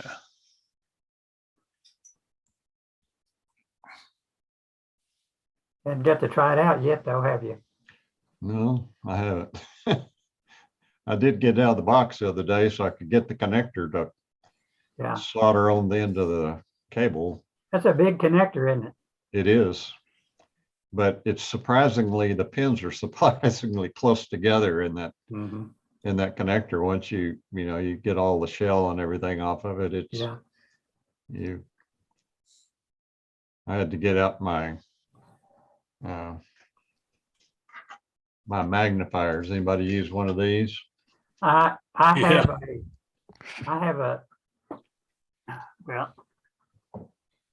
have one of these. See? Yeah. Yeah, I've got one of those too. I got Sometimes one I of use them those, both at the same time. Yeah. I've got one of those, Ken, but I need a fluorescent tube for it. I wonder if you can still buy the fluorescent. Yeah, I may even have one you can have.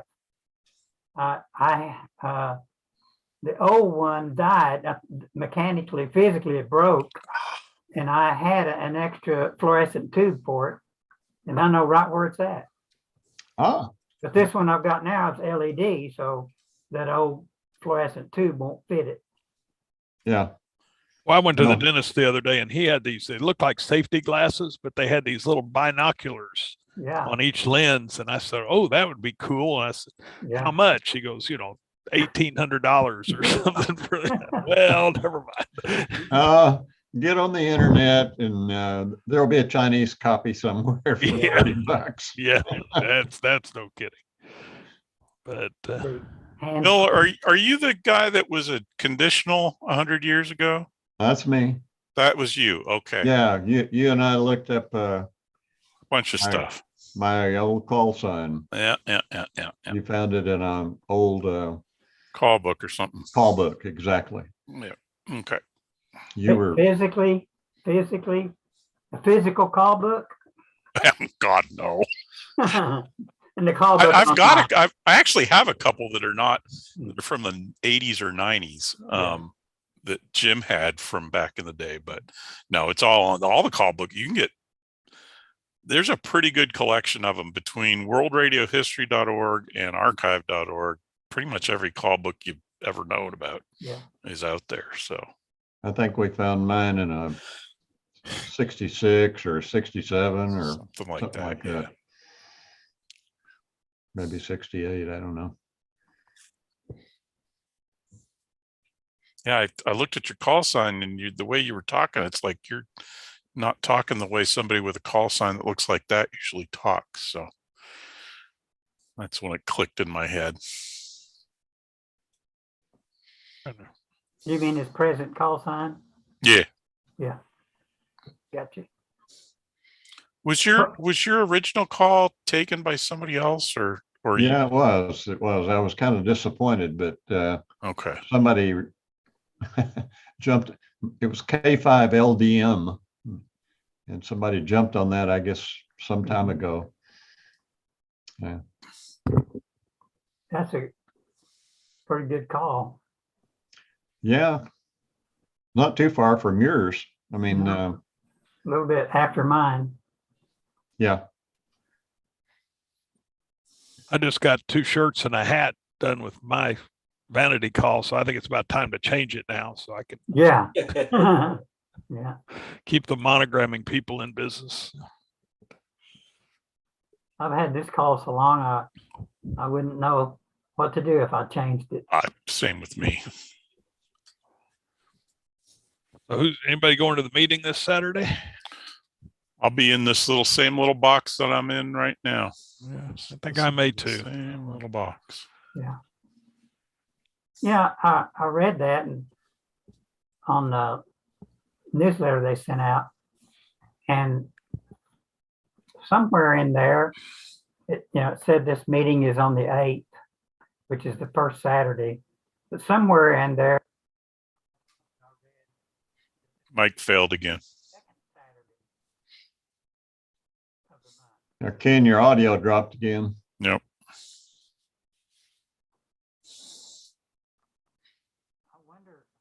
So the meeting is this coming Saturday, right, guys? It is The 8th. Saturday. Yeah. It's the second Saturday of the month. So Do you know who's presenting in? Yeah. It's the division director. What's his name? Yeah. That guy.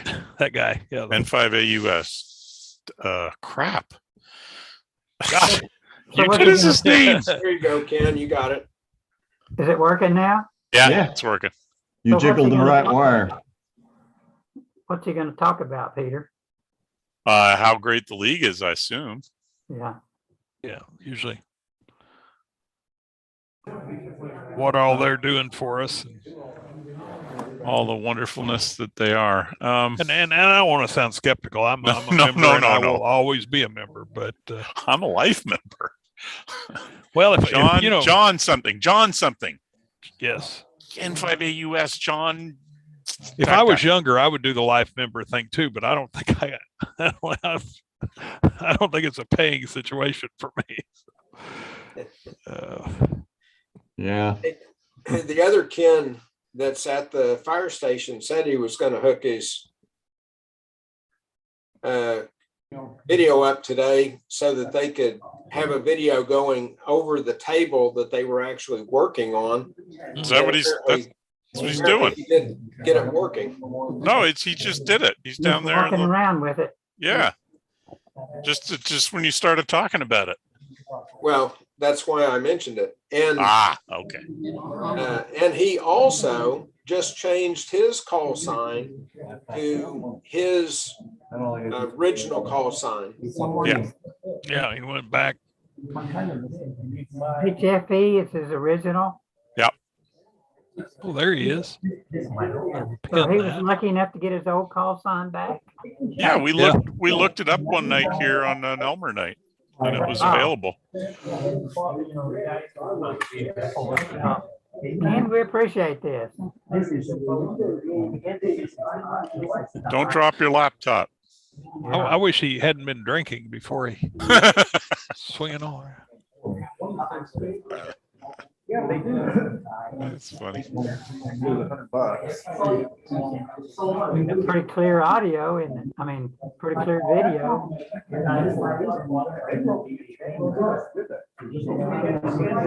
Nice little key sounder.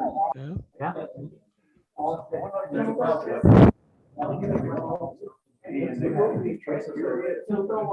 Is the background noise getting to you?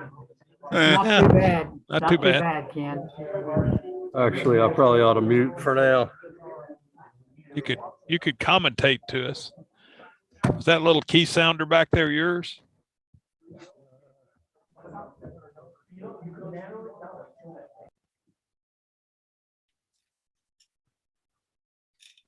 I've got an MFJ little key sounder that I changed the key out on it, but I never did like to use it because it, whenever you first push the key, the pitch changes.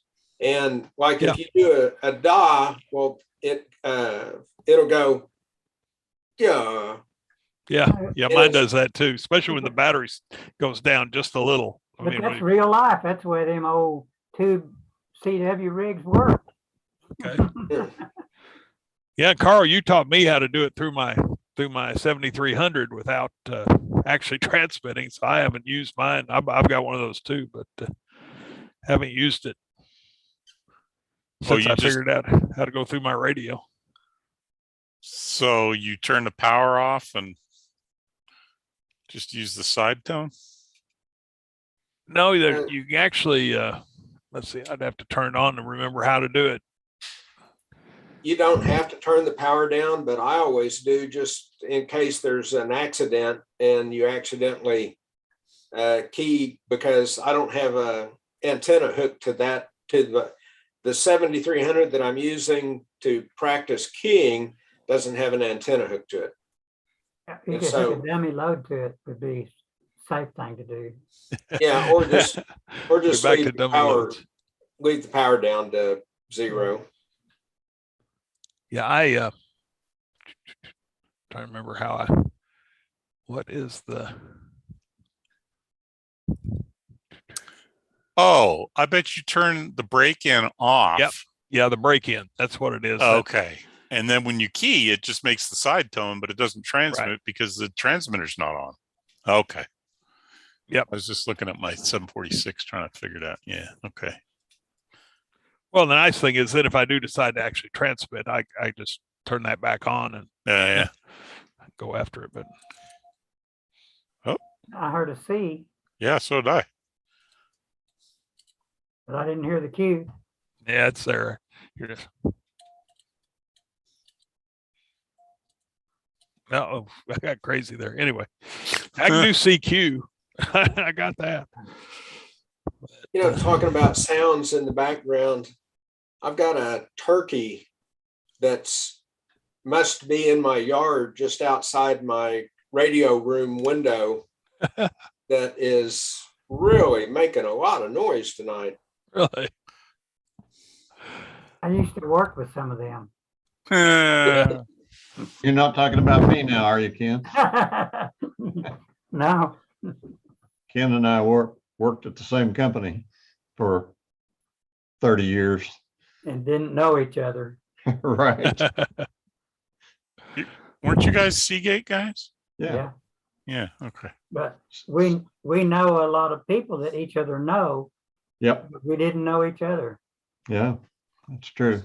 There used to be a tire plant in Western Kentucky back there where nobody used their real names. Everybody had a nickname. And I had two friends that worked there, and I asked them each if they knew the other guy. Well, no, but because I knew them by their real names. And then one day I was at the mall with one of them and ran into the other, and they were, oh yeah, we work side by side. But they didn't know each other's real names. It was crazy.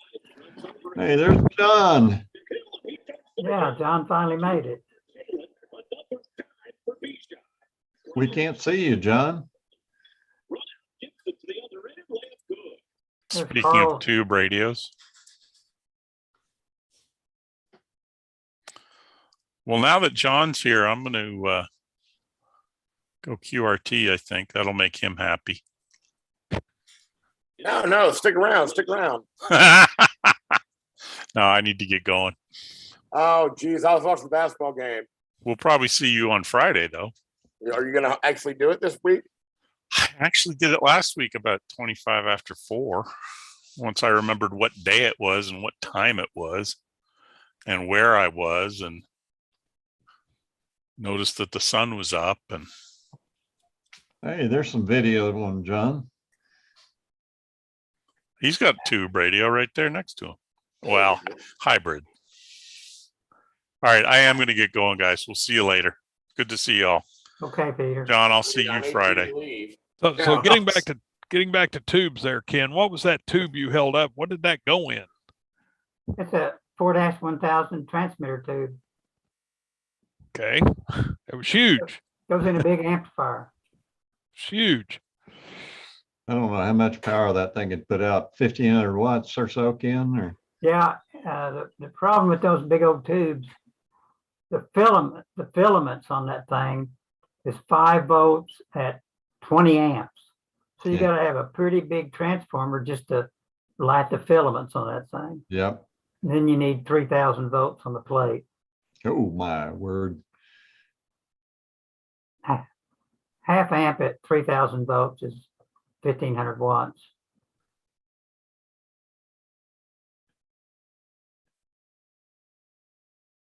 That could cause some serious damage. Yeah.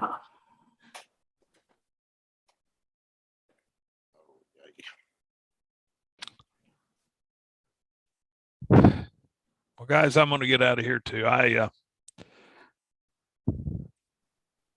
I'm late. My sister-in-law just left after like being here for 2 weeks, and I have not seen my wife like solo for 2 weeks. So I'm going to go have a little chat with her and without somebody looking over our shoulder. And Yeah. there should be law, like 4 days max that a 3 relative days, could stay 24 in the hours. house, But she was supposed to leave. What day did we get the snow? Anyway, she's supposed to leave that day, and then it snowed, so she didn't go. But anyway, she finally left.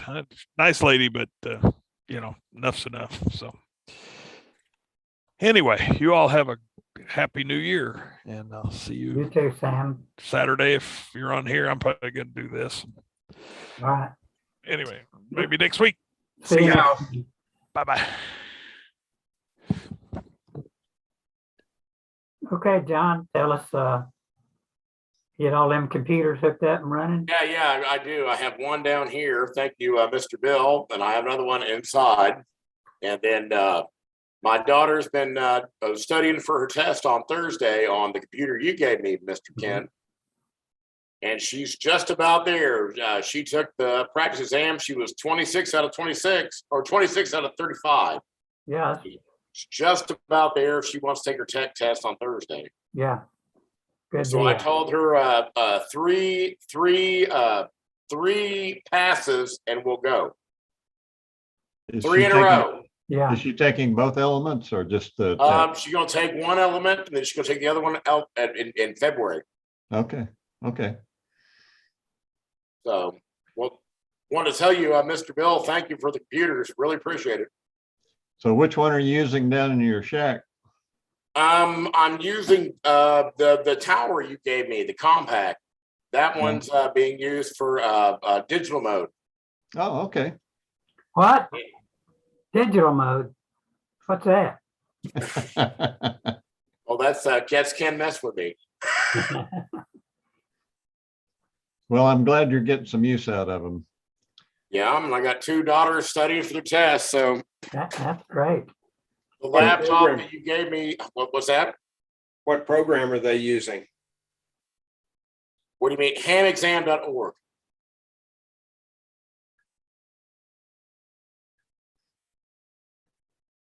So who'd you give the laptop to? My second youngest daughter, but she's studying for her ham exam test. So Okay. got it all. She's 18 of 20, 18 to 35. She's just about there. And they want to get licensed before next field day. Not winter field day, but summer field day. Yeah. So did you decide where you're gonna go for summer field day? Probably Lake Thunderbird again. I found a new spot.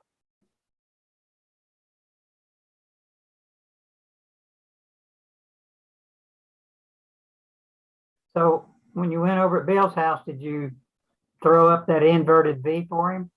I did not because Bill was correct in what he said. You got to have a lot of wire going inside. I kind of understand why he hasn't. Yeah. Well, I showed the rest of the guys this. I'll show it to you, John, and see if you can figure out what it is. What is that? It's got paint on this side and sheetrock on this back side. So you must have drilled through. I did. 4 inches of stone, then OSB, and then 6 inches of insulation, and then sheetrock. Yeah. Pretty thick wall you got there, Bill. Yeah, same as you, 2x6 walls. Yeah. Makes it a lot stronger and you can get more insulation in there. Yep. I don't know if I've been allowed to do that. So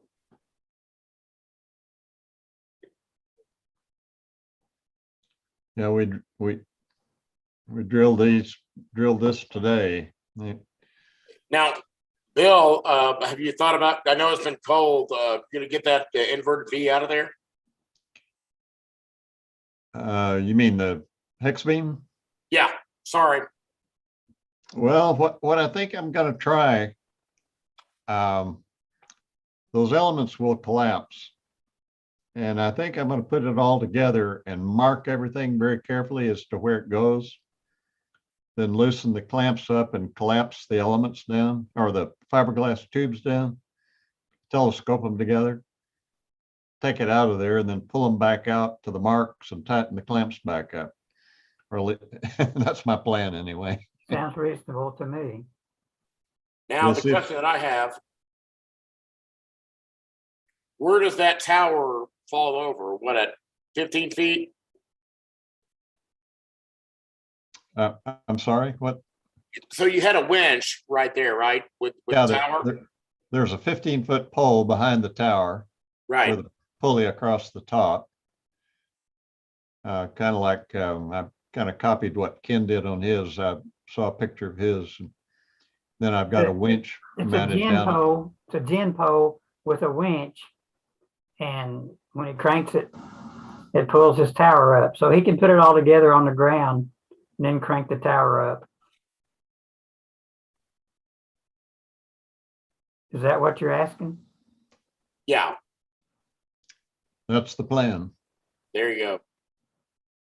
So yeah, Ken, he's got it all worked out. It's all on the ground. It's just about getting it up. Yeah.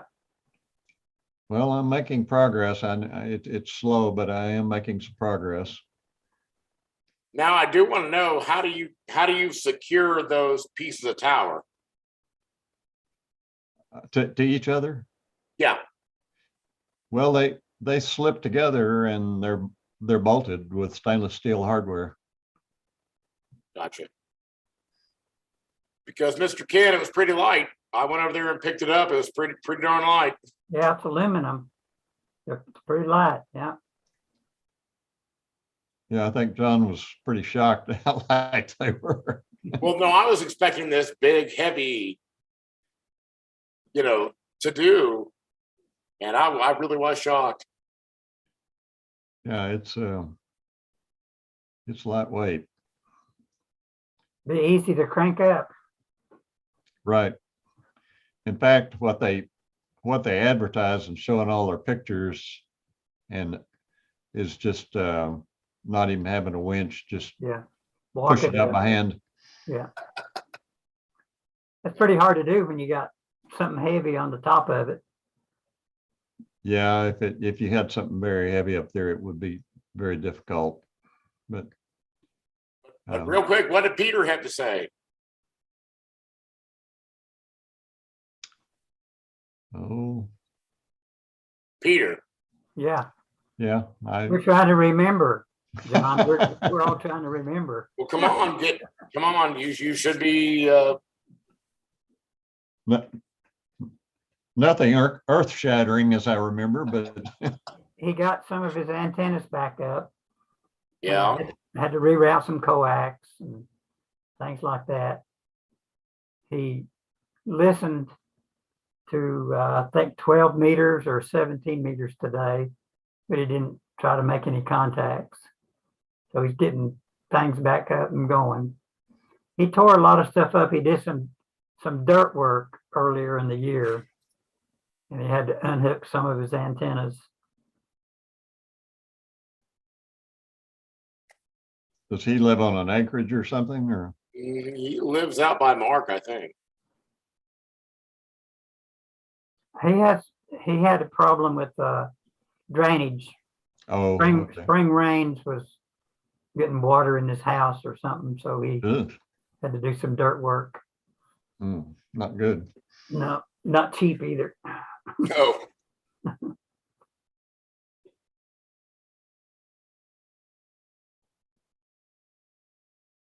Okay, guys, I'm gonna bail out here. Y'all have a good evening. It's been a joy All right. talking.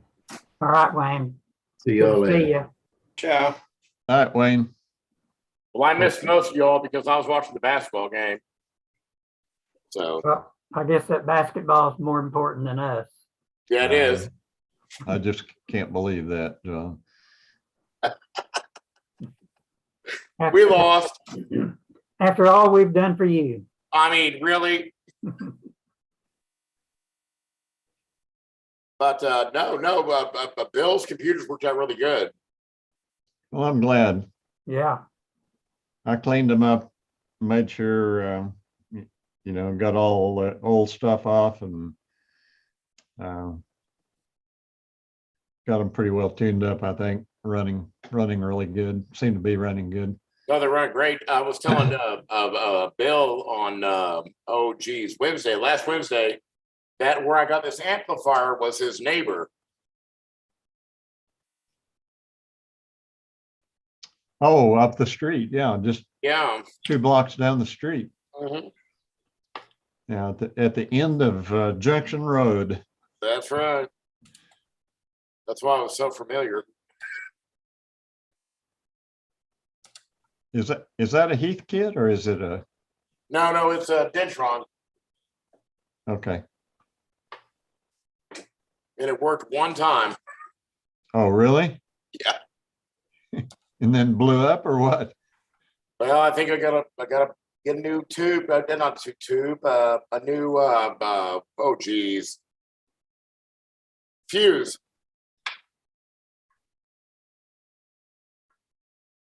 Well, that doesn't sound like it should be too difficult, or unless it's a really unique fuse. Oh, More difficult, you think? Is that a specialized fuse? Well, it's 1 amp fast glow, but I can't seem to ever match what was in it. So Hold it up there. Man, you should have mentioned that when you was here. I got lots of fuses. You're gonna have to get close to the camera. That's a fuse or a fuse cap? fuse cap. So it's a Is that a 1 amp, 250 volt AGM? There he goes.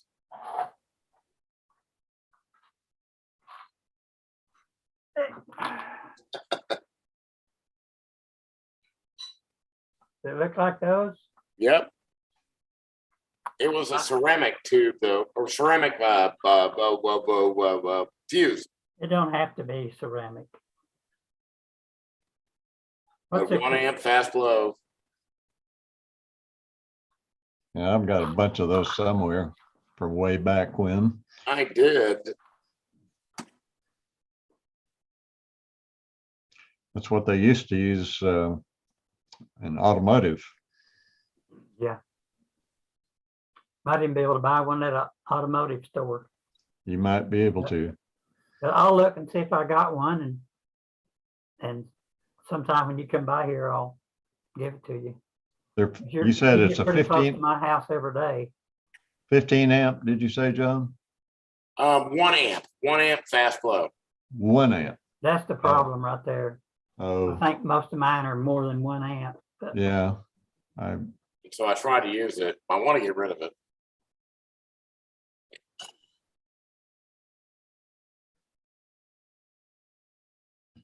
Then I have another amplifier down here that I'm probably gonna get rid of too. So it works, it's just sitting. What's the one that's sitting? Oh, it's my dad's amplifier. It's a 1200 watts, and I don't use it. I don't need to. what kind is it? Oh,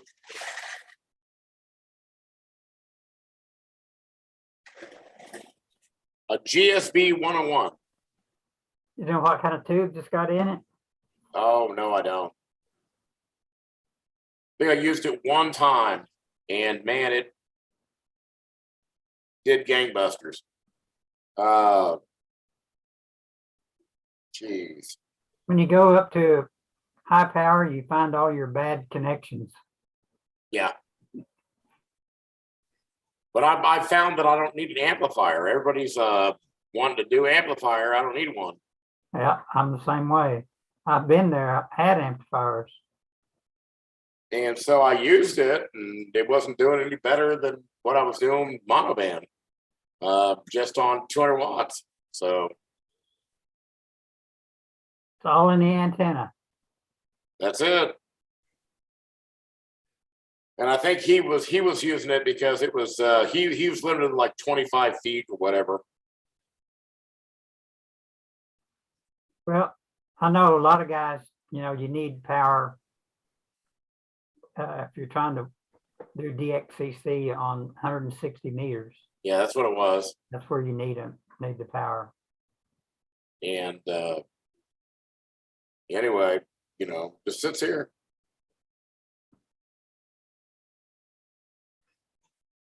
But hey, Bill, what do you been getting with your rabbit ears? Hear anything? Or Well, I haven't had them hooked up in a while. I just hooked them up that one day. And the only thing I heard was 40 meters. let's see. It's been pretty dry lately. I tried to get on New Year's Day, and it was just 40 meters is going gangbuster a while ago before I turned mine off. Yeah, well, it's almost 10 almost 9 o'clock. But I did the one newbie that we had last week. I gave him that J-pole. I dropped it off there. We'll see if he passes his exam. He was on here tonight. Oh, what'd he say? He said that, I think he said he was sitting almost on the ground. And he was going to try to check into the net with it. He wondered if it ought to be a little higher. Well, you can't check in unless you're licensed. Oh, well, maybe it's just going to listen then. Yeah. And that was kind of my thing on Saturday. He was bugging me about it. And I was like, man, you should probably get your license first before you transmit. Yeah, I think so. Or you're going to get called out. You know, yeah, I dropped it off. I think I had 50 feet of coax. It wasn't like coax. It was that UHF, VHF stuff. What's that mean? I mean, it was thin wire. So It was what? I don't know if you can see this. Real small diameter? Yeah. Not That's- huge. Why do you say UHF, VHF? Well, because you can't use this on HF at all. Can't use that coax on HF? No, Why? don't ask me.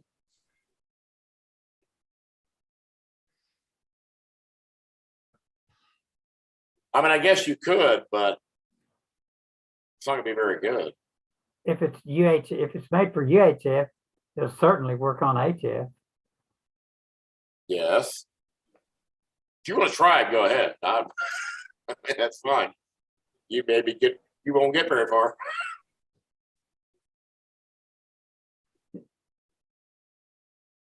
Not on voice.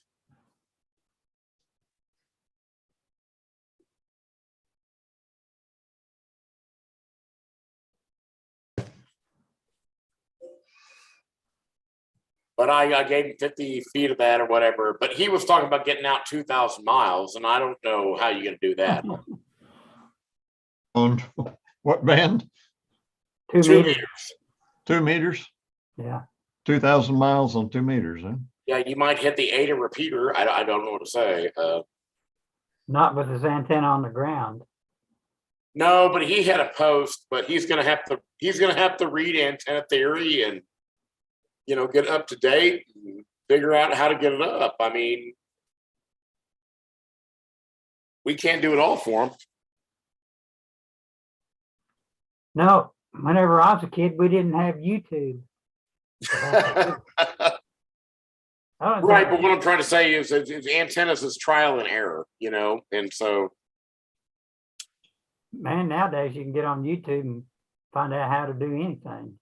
Well, that's the truth. That if if you know where to look and you keep digging around, you'll find somebody that actually knows what they're talking about on there. And that's but I mean, this guy was relentless. I mean, Yeah. about what, getting on the air, you mean, or? just I gotta hold it back because we're being recorded. Yeah, that's right. We are, aren't we? Yeah, we're being taped. But I'm just saying that, like, I don't know what to tell you. You're gonna have to read the book and figure it out. I think he misunderstood whoever told him that you could get it 2,000 miles on 2 meters. I should have told him that I went 500,000 miles on 2 meters and see what he thought about that. Well, that was EME. Yeah. But I'm talking about voice. Yeah. And I don't know. You got to read the book. That's all I'm gonna say. You do some voice on Moon Bounce, don't you, Ken? Or is it all? It's all CW and digital mode. You don't Okay. have a microphone. Yeah, I do. I have that Heil headset. Oh, they're buried though. No, it's over here in the desk. But I'm just pointing out that, like, there's only so much you can. Oh, geez, I gotta stop. Well, you seen that I do single sideband when you looked at my logbook. Oh yeah, no, you were great. You were 10 meters of, you were man. I mean, just killing it. But, like, I don't know what to tell him on 2 meters. Like, you could hit a repeater, I guess. Yeah. Well, it's his transceivers are FM only, right? No, I think it's 440 and a DMR and Yeah, but it's still FM. right, It's not single sideband. right. So whatever he does, it's going to be FM or DMR, but FM doesn't go very far. 2 meters doesn't go very far. Right. But he's talking about like lightning grounding from 10 feet off the ground. I mean, I don't know what to. I do remember working a FM repeater in Puerto Rico on 10 meters years ago. Oh, wow. I could hit that repeater and talk to guys all over the Puerto Rico island. But I'm just telling you, my J pole is up 50 feet and it won't hit no 2,000 miles. I don't think so either. You're never going to do that well, I won't say never, but not like Well, maybe on satellite or like, oh, geez, what is it? The space station. Yeah. But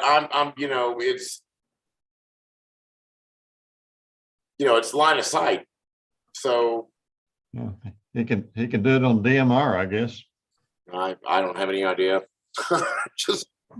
I'm just glad I dropped that antenna off and got rid of it. Yeah. So DMR wouldn't be 2 meters, but he could talk to anybody in the world on DMR if he wanted to, if you call that ham radio. You think that's what he's thinking about? Maybe I don't know. going through the repeater into the internet. right. But the weather center's repeater is down. So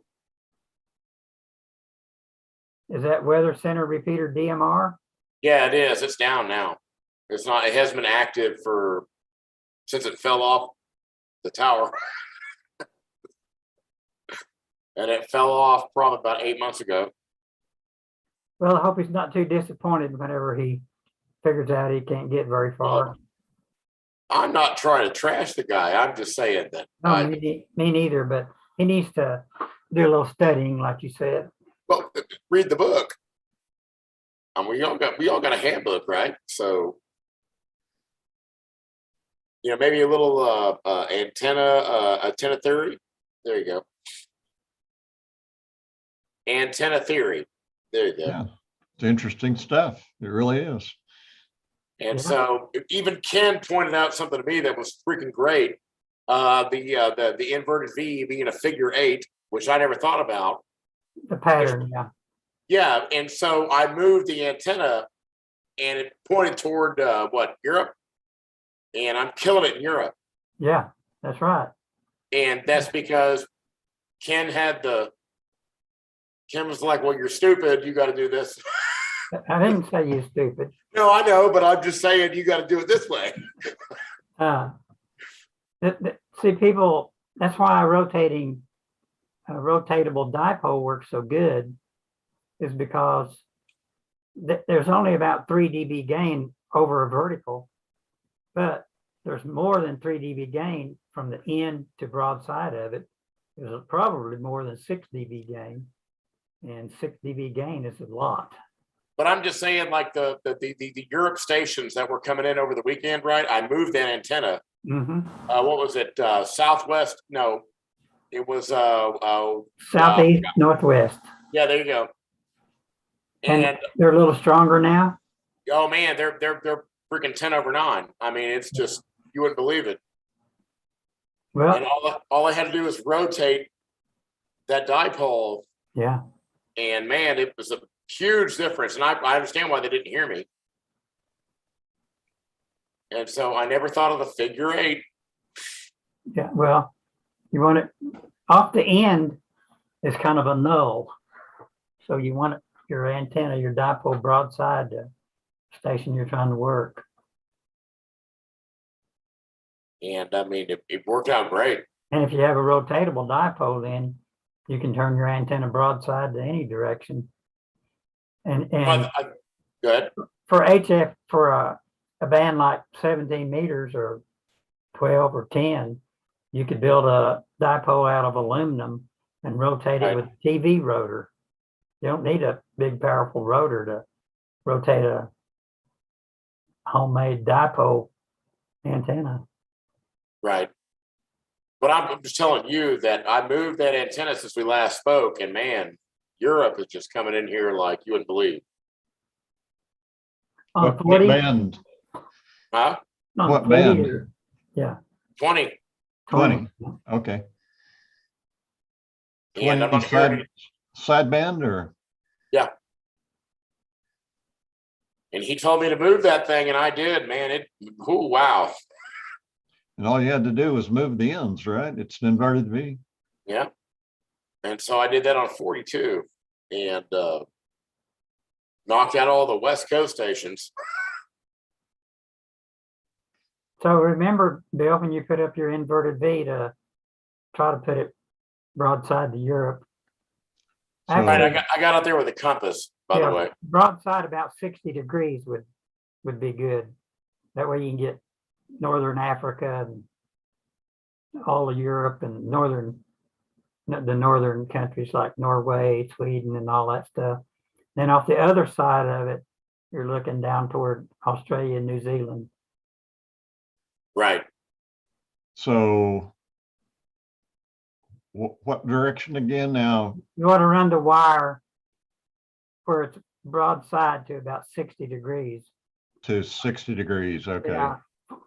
45 degrees would be pretty much toward England, but you can put it a little bit further south than that and still do good on Europe and Northern Africa. Ken, I told you I'm running my wire from what southwest to northeast, right? Southeast to northwest. Well, no. Yeah, that but I was running southwest to northeast. Yeah. And I flopped it. Well, that made a lot of difference then. Oh yeah, it did. Because you had Europe off the end of your dipole before, which was attenuated. about 6 or 8 dBs from being broadside. But, you know, build a rotatable on one of those higher bands and rotate it with the TV rotor. And then you can turn it any direction.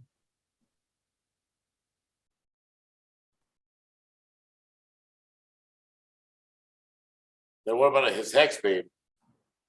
Yeah. It's got a little bit of gain, pretty good gain. It'll work good. And Bill, speaking that's of what I hex want for you. beams, Bill, whenever you string your wires on yours, they usually suggest that you leave just a little bit of slack in them, that you don't use your metal wires to hold your spreaders up, that you use the other lines to do that, and you leave your actual wires just slightly where they have just a tiny bit of droop in them, Okay, like an inch of droop between each of the spreaders, something like that. Just Okay. you don't want it pulled tight. okay. Yeah, I think it actually mentioned that in the instructions that you definitely didn't want to pull them tight.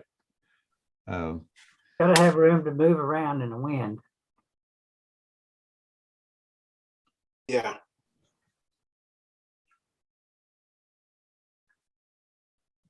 There's a Mark Klein. Yeah, they shut the meeting down. Everybody was going home. Yep. There's Mark there. No.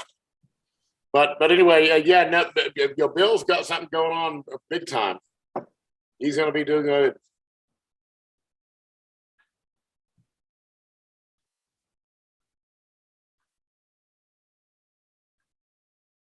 Yeah, he's going to have a nice setup there when he gets No, he really does. He really does. It's going to be good. If I live long enough.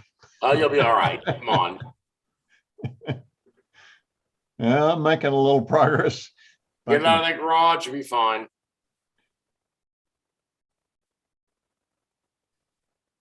Just the weather's got to cooperate with you. Yeah. Well, we'll see how it works. I can assemble the rotor and a lot of the stuff inside the building, and then the tower will go together fairly quickly. And then one of the things I'm going to do is pull the coax and the rotor cable prior to anything else, and then bolt the rest of the antenna together, and then stick the beam on top and tilt the thing up. Sounds easy when I say it like that. Yeah. How many more pieces of tower you got to put together? Only 3. There's this 4 10-foot sections all together, and one 10-foot section is on there. It had to be on there when you poured the concrete. For your tilt. Ken, he's going to have a jealous neighbor. I'm telling you. So you got a neighbor that's wanting one? Oh, he's an amateur radio operator. Oh, really? Yeah. Yeah, the guy down at the end of the street, I know him, but he was he's a little bit cranky. You know, I agree with Bill. Did you meet him while he was over there? No, I bought this off him. Oh, okay. And he didn't seem very friendly. Yeah. You know, Bill, I've got a suggestion that when you first put that antenna up and you get your big antenna that's noticeable, do not connect it to your radio for a length of time, you know, a few days or a week or whatever you can manage. And that way, if anybody has any issues with their TVs or radios or something or other, well, you'll be able to say that, yeah, it's not me. causing Not me. your Not me. interference. It's not even hooked up. Yeah. Uh, I had a woman call me one time, Carl, and tell me that I was interfering with her TV. She said, I can hear you right now. I said, well, how can you hear me if you're talking to me on the phone? How am I getting into your TV? Well, you know what solves that is a low pass filter. Well, she had a CBer getting into her TV set. I was talking to her on the phone, and she was accusing me of getting into her TV set. When my radio wasn't even on, I was talking to her on the phone. And she said I was getting into her TV set. Of I course, it's tell your you, some of fault. those CB guys are crazy. They run crazy amounts of power. Some Oh of them. yeah, this was this was a mobile, so a guy was going down the street. Don't tell him how much power he's running, but Oh it's yeah, been those years. guys, That's been years ago. So yeah. Some of the fixed stations run more than a kilowatt. Really? Yeah. those truckers run 400 or 500 watts. Yep, they do. Oh, wow. Solid state amps in the Have trucks. you seen the big old loading coil on them truckers' mobile antennas? Yeah, So it can handle the power. yeah. There's some guys that specialize in building amps for 11 meters. Yeah. And I've seen demos on YouTube of amps that were running several thousand watts. Yeah. I might be able to sell my 4-1000 to one of them CBs. You know, most of them are running solid state. Yeah. Yeah, they are now. It's Power supply problem. You go to the big tubes. yeah, yeah. You can buy Who wants to build a 3000 volt power supply nowadays, right. That's funny. Not Well, me.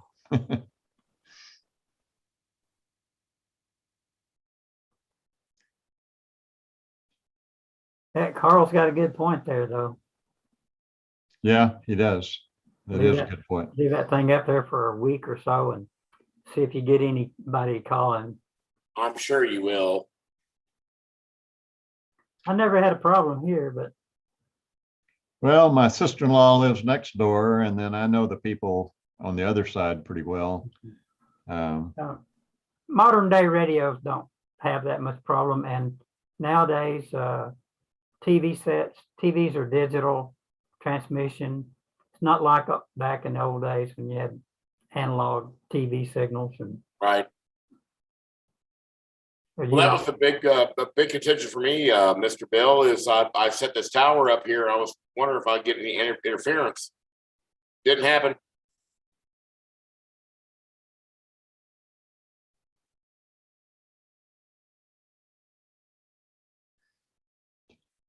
Well, guys, I'm about to wilt here. I think I'm gonna sign off, and been a pleasure talking to all of you.